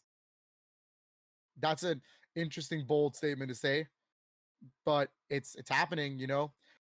And it's kind of prevalent. Yeah, it's been pretty prevalent, especially with Doctor Strange in the Multiverse of Madness. I almost fucked up the name. What am I doing? MCU was big there. Do you want to do animation first, or do you want to do the? Yeah, you know what? Let's do animation first. I don't recall too many of the details. I just know about the shows. So if you know the details, please jump in at any time. They announced Spider-Man Freshman Year is going to be coming out 2024. But they also were really dodgy about the question of, is this actually canon to MCU? Yeah, and it's apparently it turns out it's not canon to the main story. It's just a multiverse story. I was gonna say even though it's supposed to be an origin story of how he gets his powers in the MCU to begin with. Fair. Yeah. Okay. Super weird, super strange. But they did confirm Charlie Cox is going to be playing Matt Murdock / Daredevil in that cartoon. That's cool. Hell yeah. That's really cool. We still notice you, Matt. 2? What? Well, I know everyone notices you, and we'll get to you right now in a little bit. I was gonna say I felt so bad for Charlie to this day. What If season 2 starts next year? Interesting that they didn't confirm it for the phase 5 like roadmap, huh? Because like they did that last time with season 1. Mm-hmm. So that's a little odd, but oh well, you know. Then they talked about certain situations. They showed a picture of I forgot the dude's name from Eternals, the one that's really powerful, but the one that's pretty much Superman. He's a zombie, Icarus? so Icarus, thank you. He was like a dead zombie. So that looks No really crazy. way. So I That's don't nuts. Oh, I don't know if it was that one or if it was Marvel Zombies, but Marvel Zombies got shown off a little bit. Oh, I didn't get to see too This will much. Yeah, Marvel Zombies will be the first TVMA animated feature Ooh. from Disney and Marvel. So there's gonna be a lot of blood and gore in there. Damn, I didn't know you were And chill like that. Except for anything yeah, else. yeah, except for everything else. Yeah, that's pretty much all the animation. Oh no, I forgot one more big one. Ooh, almost got me there. Hmm. X-Men 97. Oh yeah, that's right. That they're gonna reboot not reboot, but do a new season of the X-Men 97 animated series. Interesting. They're gonna try and do it in that same art style. The same art style? Yep. Oh my god. That's so cool. That is so cool. And recently they've been teasing a lot of X-Men 97. I mean, the end of Miss Marvel had that little piece of music that was Oh, straight from X-Men 97. I was like, oh motherfuckers, you know exactly what you're doing. You're a piece of shit. But yeah, that's pretty much all the animation stuff. Pretty good stuff overall. I've yet to see if I'm really interested in Spider-Man freshman year so far. But I will say that I will be down for X-Men, and obviously I'll be there for What If. We'll see about zombies. I hope it's good. We'll definitely see about zombies. Mm-hmm. And then MCU stuff, right? Multiverse Yep. Saga. We in there. So phase 4 is about to end. We only got one show left and one movie left. Right. And the show, let's do the show first. So we're talking about She-Hulk. Mm-hmm. She-Hulk Attorney at Law starts next month. Jeez. Yeah, What's the all they movie? really the movie is the final phase 4 movie will be Black Panther Wakanda Forever. Oh, right. Okay. But so the show only reveals two things: that she's gonna break the fourth wall like she should. That's her character trait. Hmm. And that Matt Murdock, as in Charlie Cox playing Matt Murdock, will appear in She-Hulk. Which kind of makes sense. Yeah, yeah. Makes total sense. Oh yeah. So that's yeah. cool. And if the rumors are true, Jessica Jones should be there too. And yeah, it's gonna be a crazy. It sounds like it's gonna be one hell of a show. Mm-hmm. There's gonna be a lot of cameos too. Yeah. Well, So obviously, I hope this is a good show. They are saying that they're gonna change her origin story a little bit of how she turns into She-Hulk. Okay. So we'll see how that goes. And I feel like we'll go more into discussion once we get to the show. So yeah, She-Hulk Attorney at Law starts next month. Nice. I think it's a 6-episode run though, so you know. So they're gonna keep it condensed. Yeah. And then the final movie trailer that came out.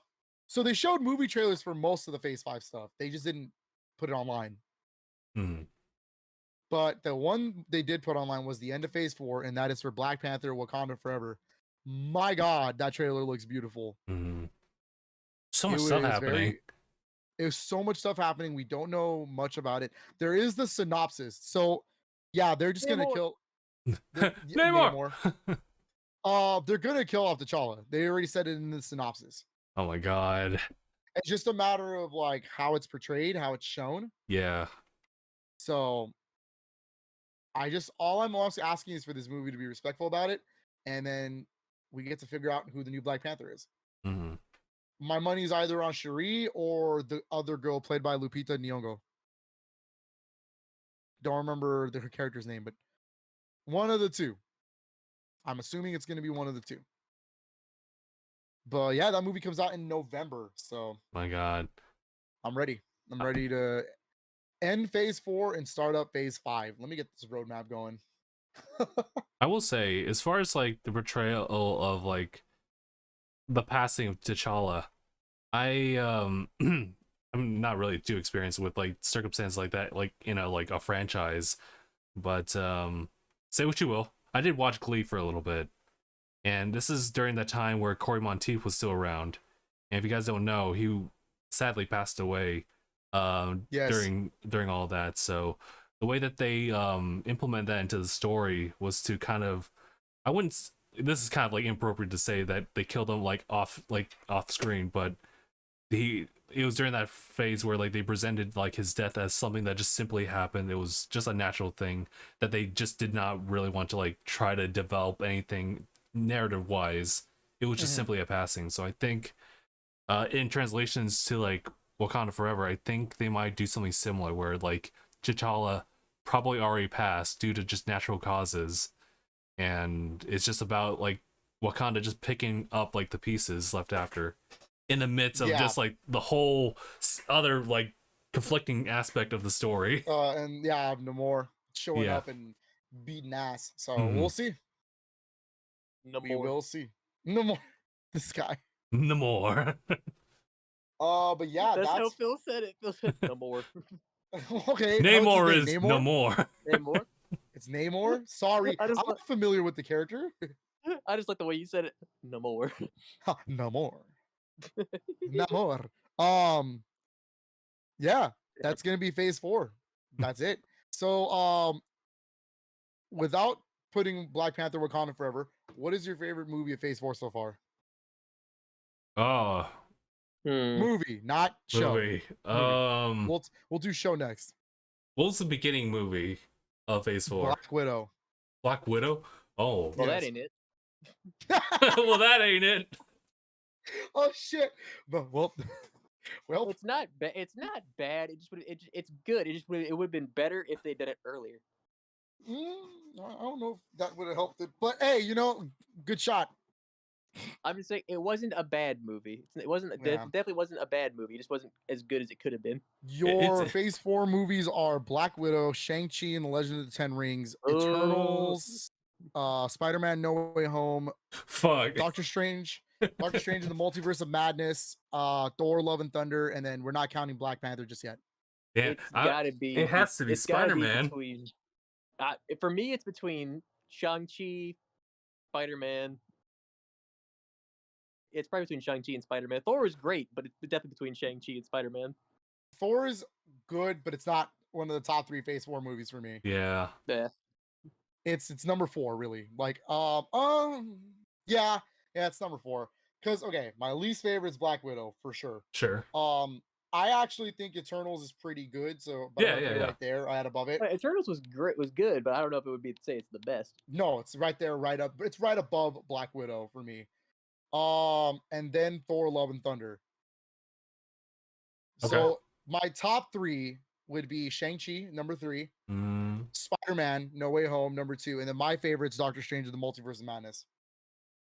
But we already know this because I'm an unapologetic Sam Raimi / Evil Dead fan, so that makes sense.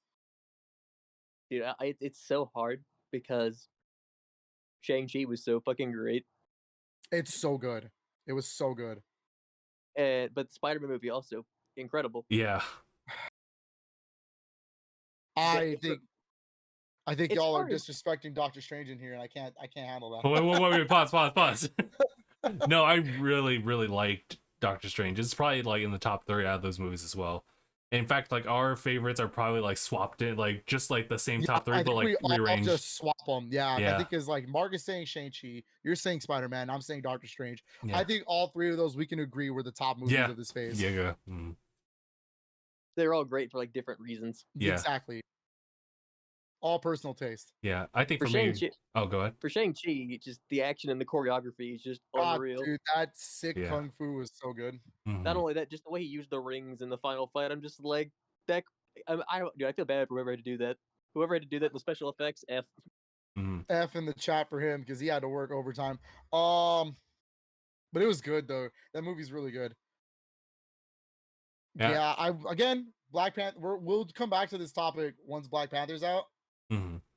But I definitely think Doctor Strange and the Multiverse of Madness is my favorite. I absolutely loved not just the Evil Dead references, but I love the idea of like the dark tone of this like multiverse that like it's mysterious. We don't know what's gonna happen, and him just jumping through it. And also like the crazy schlock that happens in that movie. Like I'm talking like the exploding of brains and It was pretty dark. Scarlet Witch getting real fucking scary up in there. Mhm. Yeah, that was cool. I like that. It was really good. It was a sequel that we needed for a Doctor Strange movie, and just like all the other ones that we just listed off, have like big potential in just carrying the plot forward. Yep. It's just such a hard decision. And on top of that, they also announced what's going to be starting Phase 6. Yeah, we'll get there. We'll get there. That's like the very end, because that's like the least information we know. I'll say that one of the reasons why I picked like Spider-Man out of the bunch is simply because of like that being like a very good conclusion. It's a very emotional journey for Peter, and it's kind of like the final like transformation for him to fully become Spider-Man. Yeah. Yep. And I think that's best represented when he actually puts on the classic suit at the end. Yeah. It's perfect. It's beautiful. And he's on his own. It's so emotional. It's like he's so on his own. I loved it. It's really good. I just think, I don't know. I just really love. He's on his own until the Hulk. I love Sam Raimi films, man. Sue me. Like I think that's the problem. I think that's the problem, man. When I saw Bruce Campbell make the cameo, I was like, yeah, this is a Sam Raimi film, all right. He's on his own until the Hulk remembers him, because Banner may have forgot, but the Hulk didn't. Interesting. That's an interesting thing to say, but I thought the Hulk and Banner are now one. Yeah, I think that might cover that. That's where, yeah. I saw a comic where that actually happened. I was like, excuse me? Yeah, I can see that though. I could see where you were going, and that might have been a good plot point, but they already combined them together in Endgame. So Curse you, MCU. Yeah. And you're gonna see him more in She-Hulk too, so it's gonna be great. We haven't really seen like Bruce, like aside from like really quick cameos. Quick one cameo. The one actually. Shang-Chi, like that was it. That was the last time we saw him. Yeah. Actually, also shout outs to like since Stan Lee, the biggest person to do like cameos, Wong. He's coming back. Wong is coming back to She-Hulk. I can't believe it. That's so good. He's just a fan favorite character at this point. Yep. The rule of law, the law. He just says the laws. He's like, So now, what is your favorite, without counting She-Hulk, what is your favorite MCU show? I've asked Judy this exact question. And she has given me the same answer every time. What is it? Oh. She always says Loki. Fair. That's my choice. I actually like WandaVision a little bit more. I get it. I understand that sentiment, because WandaVision is my number 2. But for a lot of people, I feel like it's usually, much like we said for the top 3, top 2 are usually either Loki or WandaVision. Oh yeah. Those were the strongest shows. I think those shows really push the story forward in terms of like what's going on. Yeah. And in terms of talking about multiversal stuff. Especially Loki. Oh my god, when they shows Jonathan Winters as the He Who Still Remains. That was so cool. And then like explaining that Kang is gonna be the big fucking enemy in this saga. It's scary. All because female Loki couldn't not do it. All because female Loki couldn't be thirsty enough. Couldn't. For shame. But hey, yeah, Loki season 1 is probably my favorite Phase 4 MCU show. My top 3 for me would have been like Miss Marvel. It's Miss Marvel, WandaVision, Loki. I really like Miss Marvel. It's like kind of like the origin story type of like Disney Plus really show. Moon Knight would have been there had it not dropped the ball last episode. Oh yeah. It's like just outside your top 3 because of that. No, it drops hard. It's not just outside my top 3. I'd rather watch some of the other shows. Is it last? No, it's not last. I guess technically What If is last, but having said that, if we're not counting What If, it's last. Hawkeye maybe? Last? Hawkeye? Really? I can kind of get that. It's either Hawkeye or Hawkeye or Falcon and the Winter Soldier. Really? Whoa. I can understand like Falcon and Winter Soldier not being like at the top. It's kind of like, for me, it's kind of like in the middle. It's definitely not top, but it's in. how many shows are in this phase? We have Hawkeye, Loki, season 1, There's like WandaVision, there's about 5 or 6. Mhm. Moon Knight. The moon, the night. I get it. No, Moon Knight probably is the weakest. Now that I'm looking at it. Yeah, That- Moon Knight's probably my weakest. Not it's in front of What If. How about that? That last episode just kept it from greatness. That last episode, it started off so well. Started off so good. Then episode 4 happened, and I was like, yo, this is gonna be amazing when they like he starts going crazy. Like he starts being on the inside of his like mind. And I was like, this is so cool. He's meeting up with why am I forgetting names? He's meeting up with Steven. They're hanging out. Mark and Steven are hanging out. And it's like, this is sick. Shouts to And Oscar they're Isaac. teasing Jake, and it's like, yo, this is amazing. Like, here's the thing.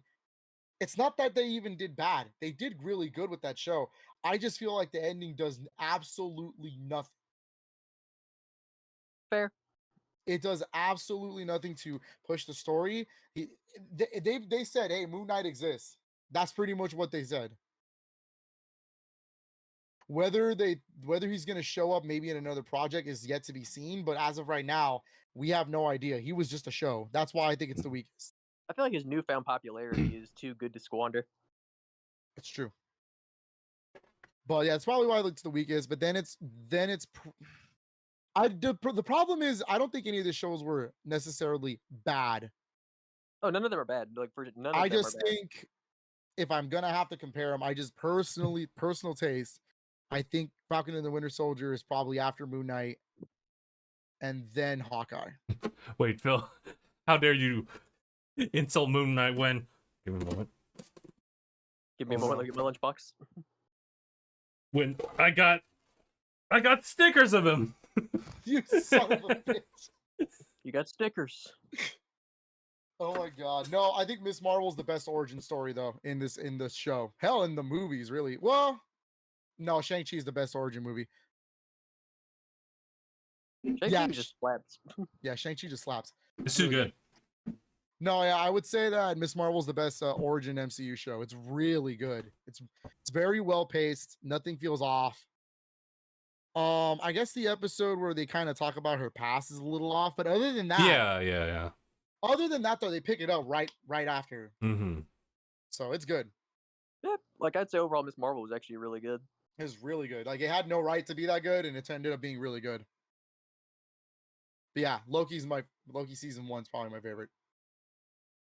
I definitely see why it's always those are the top 2s because It's really good. So then, what is your favorite, Mark? If you're not saying WandaVision or Loki, honestly, it probably is. If I think about it hard, like which I found the most fascinating, which was like the most like really like, you're just anticipating what's gonna happen next, it probably is Loki. okay. But that's not your answer though. No, it is. Okay. I just want to make sure. So we got 2 Lokis in this Yeah. and 1 WandaVision. Got it. Honestly, like WandaVision just like as like the first Disney Plus like Marvel show, just kind of like set like that It's- bar of just like It sets the bar really high and for keeps sure. you like It's also about the last one they filmed. Yeah, that's the Mm. funniest part is that it was the one they kept and didn't delay. Mm. But yeah, there was It's just a lot pretty of mystery, in that one, and just kind of it's because it has that like level of influence on people that just want to talk about it.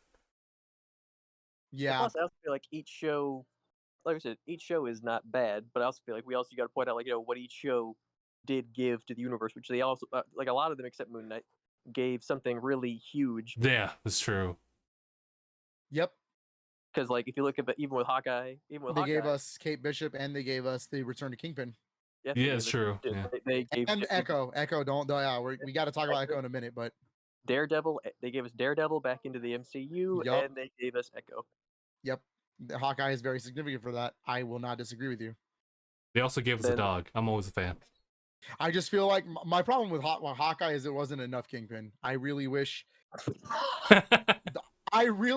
they'd at least give me 2 episodes with him instead of just the very end. His only and- complaint that brought it so down: not enough Kingpin. Not on Not enough Kingpin. Kingpin. Not Not- enough Kingpin in that show. Not until we Flawless got. Flawless otherwise.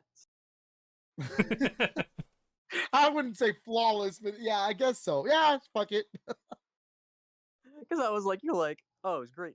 And then But let's quickly Oh, go yeah. over phase 5, huh? Okay. I got the list in front of me. Ready for this? Hmm. So the first project to open up phase 5 is going to be the movie Ant-Man and the Wasp: Quantumania. And that was the movie that was being swapped over between like phases. The Marvels. Yeah. No, it's being swapped into Oh. Marvels. They're both phase 5, but Oh, really? Okay. realistic, but yeah, because the Marvels was actually supposed to be next. It was supposed to be the opening, and they decided to swap it with Ant-Man. they honestly should have just kept Inhumans as a movie, I still say. Yes, I won't disagree with you, but they didn't. Unfortunately. It's very unfortunate. So Ant-Man and the Wasp: Quantumania is first, There you which go. is going to be the very first introduction of Kang. So get ready for that. Yikes. So he's gonna Well, just be First introduction. right. Quote unquote for the character himself, Kang Mhm. the Conqueror. Yes. That'll be interesting if they try to like spread them out throughout like phase 5 in some shape or fashion. I think that's what they're planning to do. It really looks like it's Bunch of different Kangs. yeah. Then spring 2023 we have Secret Invasion, the Disney Plus show, That's gonna be which interesting. is yet to be seen how that works because it takes place in between the blip. Is it gonna be live action? Yes, So you're saying the Live live Defenders now. action and Samuel Jackson is returning as Nick Fury. He's the main character. Hell Ooh. yeah. The Secret Invasion is about Nick Fury and the time between the blip and what happens to everybody. So the speculation is that, remember how at the end of Infinity War he So gets blipped? it's the Obi-Wan of Marvel. Yeah, so you know how he gets Hmm. blipped and like Yeah. he's gone? Yeah. Okay. The speculation is that that wasn't Nick Fury. It That was was the Skrull. it was one of the scrolls. Shit. So Nick Fury is still in the 5 years. He's still there, along with Maria Hill, who Well, is you also confirmed to be there. Man, dude. And they also confirmed Don Cheadle will return as War Machine in Nice. Secret Invasion. Nice. As he should. So He was in that's going to be interesting to see. May 5th, 2023, we have the final movie in this series, but it's going to be bittersweet. I already know it, but it's Guardians of the Galaxy Volume 3. We get to see the Ugh. dog. We get to see Cosmos, and her voice actress is so cool. It's just the Oh, boy. girl. It's the girl. I don't remember her name. I apologize, but it's the girl. No, Cosmos is originally a boy, but she's going to be played by a girl. Oh, okay. Okay. Yeah. She's going to be played by the actress who played Borat's daughter in the new Borat movie. I remember you mentioning that. I was like, bruh. That is really funny because she's a good actress, and that was a really good role for her. And of course, So- it's no surprise it's going to be the last, just because Yeah, James Gunn is moving on. Batista's leaving. Batista's leaving after this, so we'll see how this ends. He does say that it's not that he's teasing deaths; it's that he's just like, this doesn't mean it's the end of the Guardians. It just means it's the end of the Guardians solo projects. Yeah, so I mean, Okay. They can I'm still sure- show up in other things. I don't know if Drax will be back, but Yeah, sure, but they can still show up in other things. Plus, we don't even know where Unless they Gamora get- is. unless Yeah. they get Batista signed up again. Yeah. There's We'll also see. that too. So, Guardians of the Galaxy Volume 3. And then we have summer 2023 show for Echo, The show? the show. Oh, okay. Echo is the show. Echo is, what's her name from Hawkeye? She's Kate You know, Bishop. Or no, the the other Death person. Woman. Kate Bishop, Sorry, not Kate not Bishop. Kate Bishop. It was She's the Death Girl. yes. Yes, because she's going, that's her thing, is that she's deaf and she's the Native American like representation Marvel. And she's going to pretty much, so Kingpin is set to return in that show, and so is Daredevil. Wait. Oh, interesting. Okay. Kingpin is supposed to be blind in that show because the Does- setup. Mhm. Remember when she shoots Kingpin at the end? Yeah. That was the setup for him to lose his vision. Okay. So he didn't got Okay. all the way. That's Okay. that's actually comic accurate.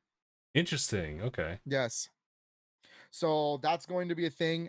That's going to be an interesting show to watch, just for that mere fact that it's going to continue the Hawkeye plotline. He's gonna be bigger devil. Bigger Devil, yep. I- So Ironic that her name is Echo, but she couldn't hear an echo. let's Let's just continue on. Loki season 2 is next. I'm curious where they're gonna go from there. Me too. I'm very curious how you can where it even goes at all. Like Mhm. Loki's such a show that you don't know what's gonna happen. This shit can go anywhere. Mhm. After that, July 28th, The Marvels. Is that the Avengers Marvels. equivalent? Huh? Is that an Avengers equivalent, or is that just kind of? So It's the three main characters for the Marvels will be Captain Marvel, Okay. Miss Marvel, Okay. and Monica Rambeau. Who is Okay. Oh based- yeah. who is- Which Monica should also be in Secret Invasion if everything is correct. She should be like the ending because so I know it takes place between the blip, but remember that the end of WandaVision is the scroll telling her one of your friends from above wants to meet you. So she's referring to Nick Fury. You also Oh, got I to see remember. what you mean.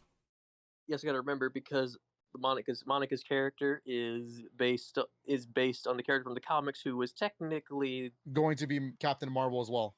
the first Captain Marvel. Interesting. Okay. Yes. Because yeah, So- isn't that right? In the comics, the first Captain Marvel was a black woman. Yes. Nice. Yes. Okay. So this is why it's going to be that's why it's called The Marvels. So pretty cool. Nice. That's gonna be a good one. I'm excited because I get to see more of Miss Marvel in action. It's been a and, while. and really see Monica's- her moves. Monica's character seems very interesting. Monica's character is going to be really cool. She Yeah. gets her powers from WandaVision, so Right. Yeah. okay. It's After kind of that, like the energy kind of just gave her Miss Marvel-esque powers. yep. After Yeah. that, the final movie of 2023 is going to be Blade. Nice. Weasley Sneeps is going to be proud. We'll see if he can avoid his taxes. Hmm. I do believe that what's his name should be in this movie. No, if that wasn't the tease at the end of Eternals, Black Knight. yes. So Yeah, he should be in that character is Black Knight, not Blade. Blade is the potential person he was Blade talking is the- to. Yes. Got it. So that should be an interesting one. And then fall of 2023 is going to be the Disney Plus show of Ironheart. I'm low-key. That's kind of like my biggest thing I'm anticipating since Iron Man. Because we're going to be seeing Ironheart in Black Panther this year.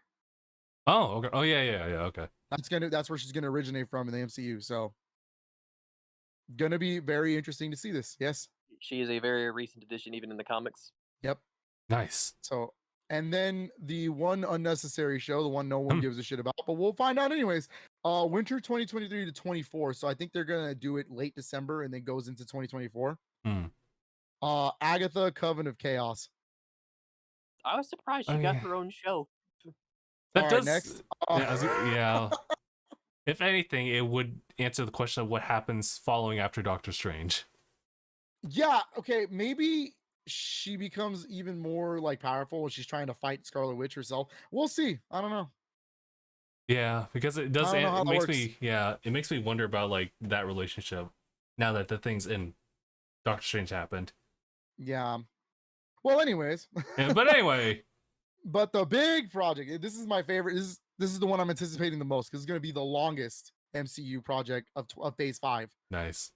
Daredevil, Born Again.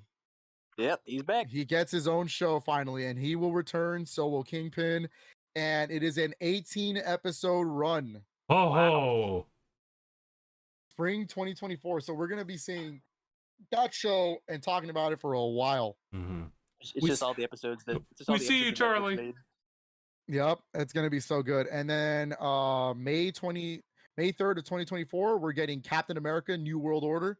I'm curious about that one. Our first new Captain America movie with Falcon as the captain. Yep, the first one.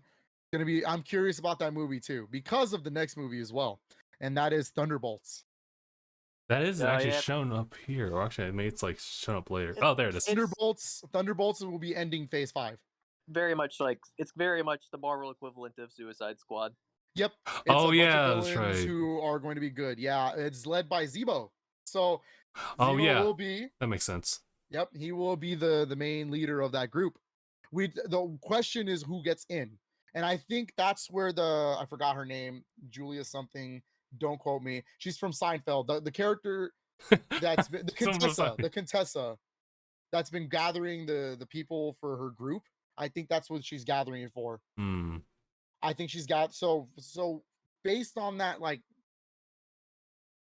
that assumption, it should be Yelena and it should be US Agent. Yeah, basically all. Yeah, that- okay. That's exactly what I was thinking. And she's pretty much trying to make a new Avengers, pretty much like Oh. a They like said that. it should be. They say it should be Zemo, Ghost Zemo's, yeah. from Ghost, Abomination, and Taskmaster. Abomination. Yep. Whoa, Abomination, dude. Yep. Nice. Yeah, they could use Taskmaster. Yeah, that is They true. could use Taskmaster, They but I think they're could. going to use Yelena instead. I mean, hey, they could use both. They could. Porque no las dos? Yeah, but that is Phase 5 in a nutshell. That was completely laid out. That's pretty cool. We're going to be watching Phase 5 into 2024. Jesus, dude. So, but in 2024, Phase 6 starts. Now, they didn't lay out all of Phase 6. They laid out 3 movies, and that was it.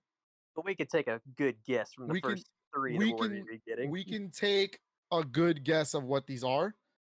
So the first movie that will open Phase 6, Coming for is- their third go around. yeah, is Fantastic Four. Nice. That will be November 8th of 2024. Bring back John. They did just bring back John. Please. But I don't know how because it's not an origin story. Kevin Feige keeps telling people it's not an origin story. It's going to be, it's the origin of these characters will happen beforehand. So I need to know how that works. How will I handle that? Okay. Yeah. So, all right. Fantastic Four. Chris Evans, Midway- please be the Human Torch again. Oh my God. I mean, he's got. I mean, Slow down. Slow down. he's not playing as Captain America, so This is true. He could. Midway through the phase, because Phase 6 seems to be the smallest phase of the bunch, because it's only going to last from the end of 2024 to the end of 2025. That's it. And you're looking at middle, and this is going to be Avengers: The Kang Dynasty. Ooh. I feel like they just left out some parts on Phase 6 on purpose. I think they'll fill it in later on. Yeah, they hella left it out. I mean, Armor War still has to happen. Yeah, like I feel like they're like we're gonna fill it in. Just give it time. Oh yeah, no, they hella left a lot of stuff out on purpose. There's a reason. They got to set up a lot of those plot points with the Phase 5. That's why. Mhm. So like we don't want to make any promises. So yeah, we got Avengers: The Kang Dynasty, which is an interesting name title. They found a director, by the way. I don't know if you knew that. It's gonna be directed by the guy who did Shang-Chi. Which didn't surprise me because as soon as I heard the word Ooh. dynasty, I'm like, we can make things work. Yep. So Kang Dynasty, and then the final Phase 6 movie, the final movie of the multiverse saga, which will appear in November 7th of 2025. Ladies and gentlemen, I'll be 31 by that time that movie comes out. Jesus Christ. old Avengers: Secret Wars. multiversal war. Multiversal Wars, baby. We in there. Interesting that Kevin Feige has now stated that Avenger movies are only going to be used to end sagas now. They're not going to be used to end phases anymore. Okay.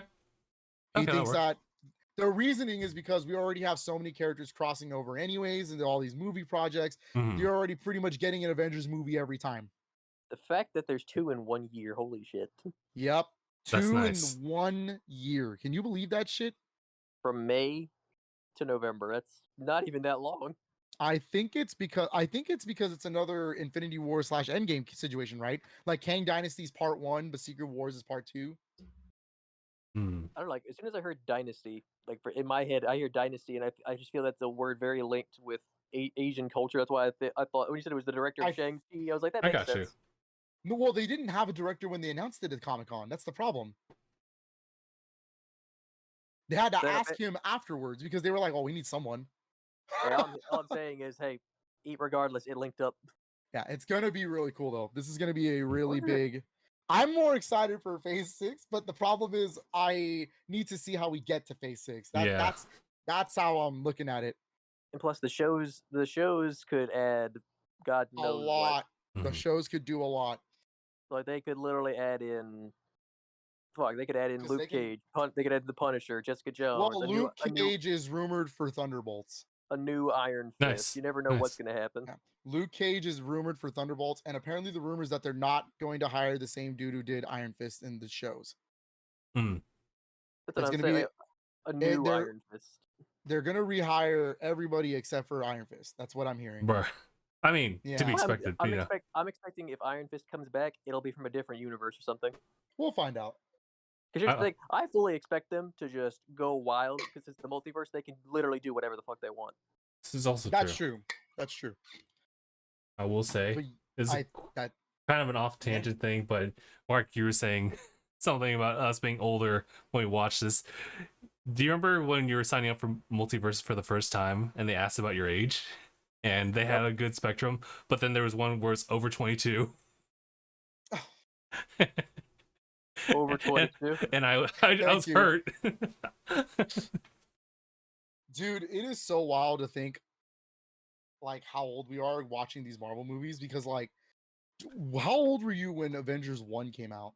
Well, I have to check back on like the No, date. rephrase that. How old were you when Iron Man came out? That was 2008, right? I think so. Jesus. I believe. Like it's crazy that we've gone this long. It was 2008.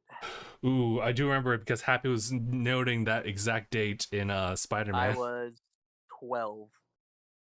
Wow. Oh my god. Yeah, because Sephi was talking about that on Twitter, and I was like, "Yo, I feel Yeah. I feel super old. old." Almost throw up. Yeah. Like You said you were 12? I was 12 when the first Iron Man came out. Oh my fucking god! I was. You're like 2-3 years older than I am. Something like that. Yeah, I'll say this. If I'm 28 now, Yeah, you're 2 years older than I am. 2022, 10 years, I would have been 18. 3 years, yeah. You were So 14. I was about 14. I think I was like 17 when Avengers 1 came out. I was Avengers 1 2012. 16. I was 18 already. Avengers 1 2012 I was 16. Yep. Mm, Crazy. that's nuts. 16, 17, 18. We have all three. We have 16, 17, and 18. All three of them. I cannot believe that. I don't know what to think. I'm getting old. Yeah. Bro, there's a You lot know- of things that make me feel old when I look back and think how long ago that was, and I just feel myself Dude. every cell in my body age. In 2019, when I picked up Luigi's Mansion remake for 3DS, I was like, "Yo, this is such a great game! I can't wait!" And my wife was like, "Well, girlfriend at the time," but my wife was like, "Wait, how old is that game?" Like, and I was like, "Well, Oh, let me no. see the back of the packaging." 18 years ago. So I was just a wee lad when it came out. You know what really hit me hard? Halo 1 and the Master Chief Collection, switching to classic graphics. Ugh. And you're 'Cause like, I was wow. 5. I was 5 when that came out, and I played it with my brother. You go, "Wow, this looks great," and then you change it to classic. You go, "Wow." Oh. And I This, feel every cell in my body just go. oh. Hey, yo, Phase 3 lasted for a while. I didn't realize that. Oh yeah, Phase 3 was a long time. Mm. Yeah, Phase 3 was a good amount of movies. 2016 to 2019. This is back when they Wow. were still doing. This was they were first establishing phases. Yeah. But then the problem was the pandemic hit. And so That fucked up a lot. yeah, it took 2 years to start up Phase 4 because Black Widow isn't until 2021. Yeah, that's true. The pandemic stopped filming for like a whole year. Mm-hmm. Interesting. Looking at I still say, dude, you have no idea, because like I remember playing the game when I was 5, and then hitting the button and seeing the graphics like they were when I was 5, from the modern graphics, it hits different. Yeah. Luigi's Mansion 2001. Yep. So when I bought it in 2019 for the 3DS, I was like, "Oh my god, this is an 18-year-old game. I'm gonna fucking cry." Was it 2019 or 20? When did that remake came out? Let me see. Jesus. I remember I was looking at, I forget what it was. Luigi's But I was looking at something and I saw Mansion. it was the year 2000, and I was like, good God. Sorry, I picked it up in 2018. So when I said that, I said, "Oh my God, it's 17 years old." My God, Luigi's Mansion can drink. I'm crying. Everybody was like, "Oh yeah, Mario 20 years ago was old," and I'm like, "Bro, Mario 20 years ago was Mario Sunshine." That hurt. Hey man, that That hurt. hurts me. That hurts me to think about. But yes, You should want to say Mario 30 years ago. 30 years ago, yeah, you're looking more like Super Nintendo slash like Mhm. maybe like Mario 3, but 35 years ago, yeah, this year would be 30. 5, right? No. 36. No, I celebrated the 35th anniversary back in DangIT. Yeah. Okay. So I had It to, should be that like, was yeah, 2020-ish. should be close to 37 36. this year. Oh, We'll get there, dog. In 3 years, I'm gonna do the whole marathon again. We'll see. I'm getting old. Yeah, we gotta celebrate the big 4-0. 40. 40, Ooh. dude. Oh my God. Ayo, Crush 40 though. Son of a bitch. We can be Crush 42. I think. I do think that in our modern generation, like, because I know someone who's around the age of 40, and he is still keeping up with everything like we are, and I'm just like, that's that. I hope that's how it stays for everybody. I hope it's just like we keep Right. doing Yeah, that's the dream. It's like, I mean, think about it. This guy's almost 40. This guy is 40, I think, has a kid, and is a VTuber. Huh. I'm like, big respect. Big respect. Mm-hmm. That's the dream, right? That's where I'm heading to. I will also become a VTuber. Honestly, because I've got a lot of friends who've gone down that route, and you definitely see the appeal. Yeah. Yeah. Because you get to have all the fun you want, have an awesome looking model that you can do different things with, and you could keep your face a secret. And you can just be in your underwear. Facts. It's great. I mean, look at Phil. Look at Phil. For all we know, he's, as Deadpool would say, he's shirt cocking it. You don't even know what. You don't even know. If I stand up right now, we gotta censor this whole. Oh, we're canceled for good. We're canceled for good. Hey man, it's not that bad. Rude. Rude. Okay, I think All that's right, pretty much it. Okay. Self-esteem. I think I don't know if anybody else has something to interject. Yeah. Otherwise, we'll go ahead and wrap up. So, it's been a good 2 weeks. Whole bunch of new stuff. There's a lot of games out there, dude. I might just pick up 3 games in just one sitting this weekend. Holy shit! What, Xenoblade Live Alive and what? Or Digimon? Digimon. Oh, holy shit! The money. My money. Oh my God! Just throw your Me wallet. money. Man, that's wild. But you know what? You make more money like that just so you can afford more luxuries. It's true. But True. alrighty, we'll go ahead and call it here. So thank you guys so much for tuning in and watching this episode of DangIT Prodcast. It's been episode 421. My name is Justin. Mark. And I'm Philip. And thanks for watching. #bye everybody.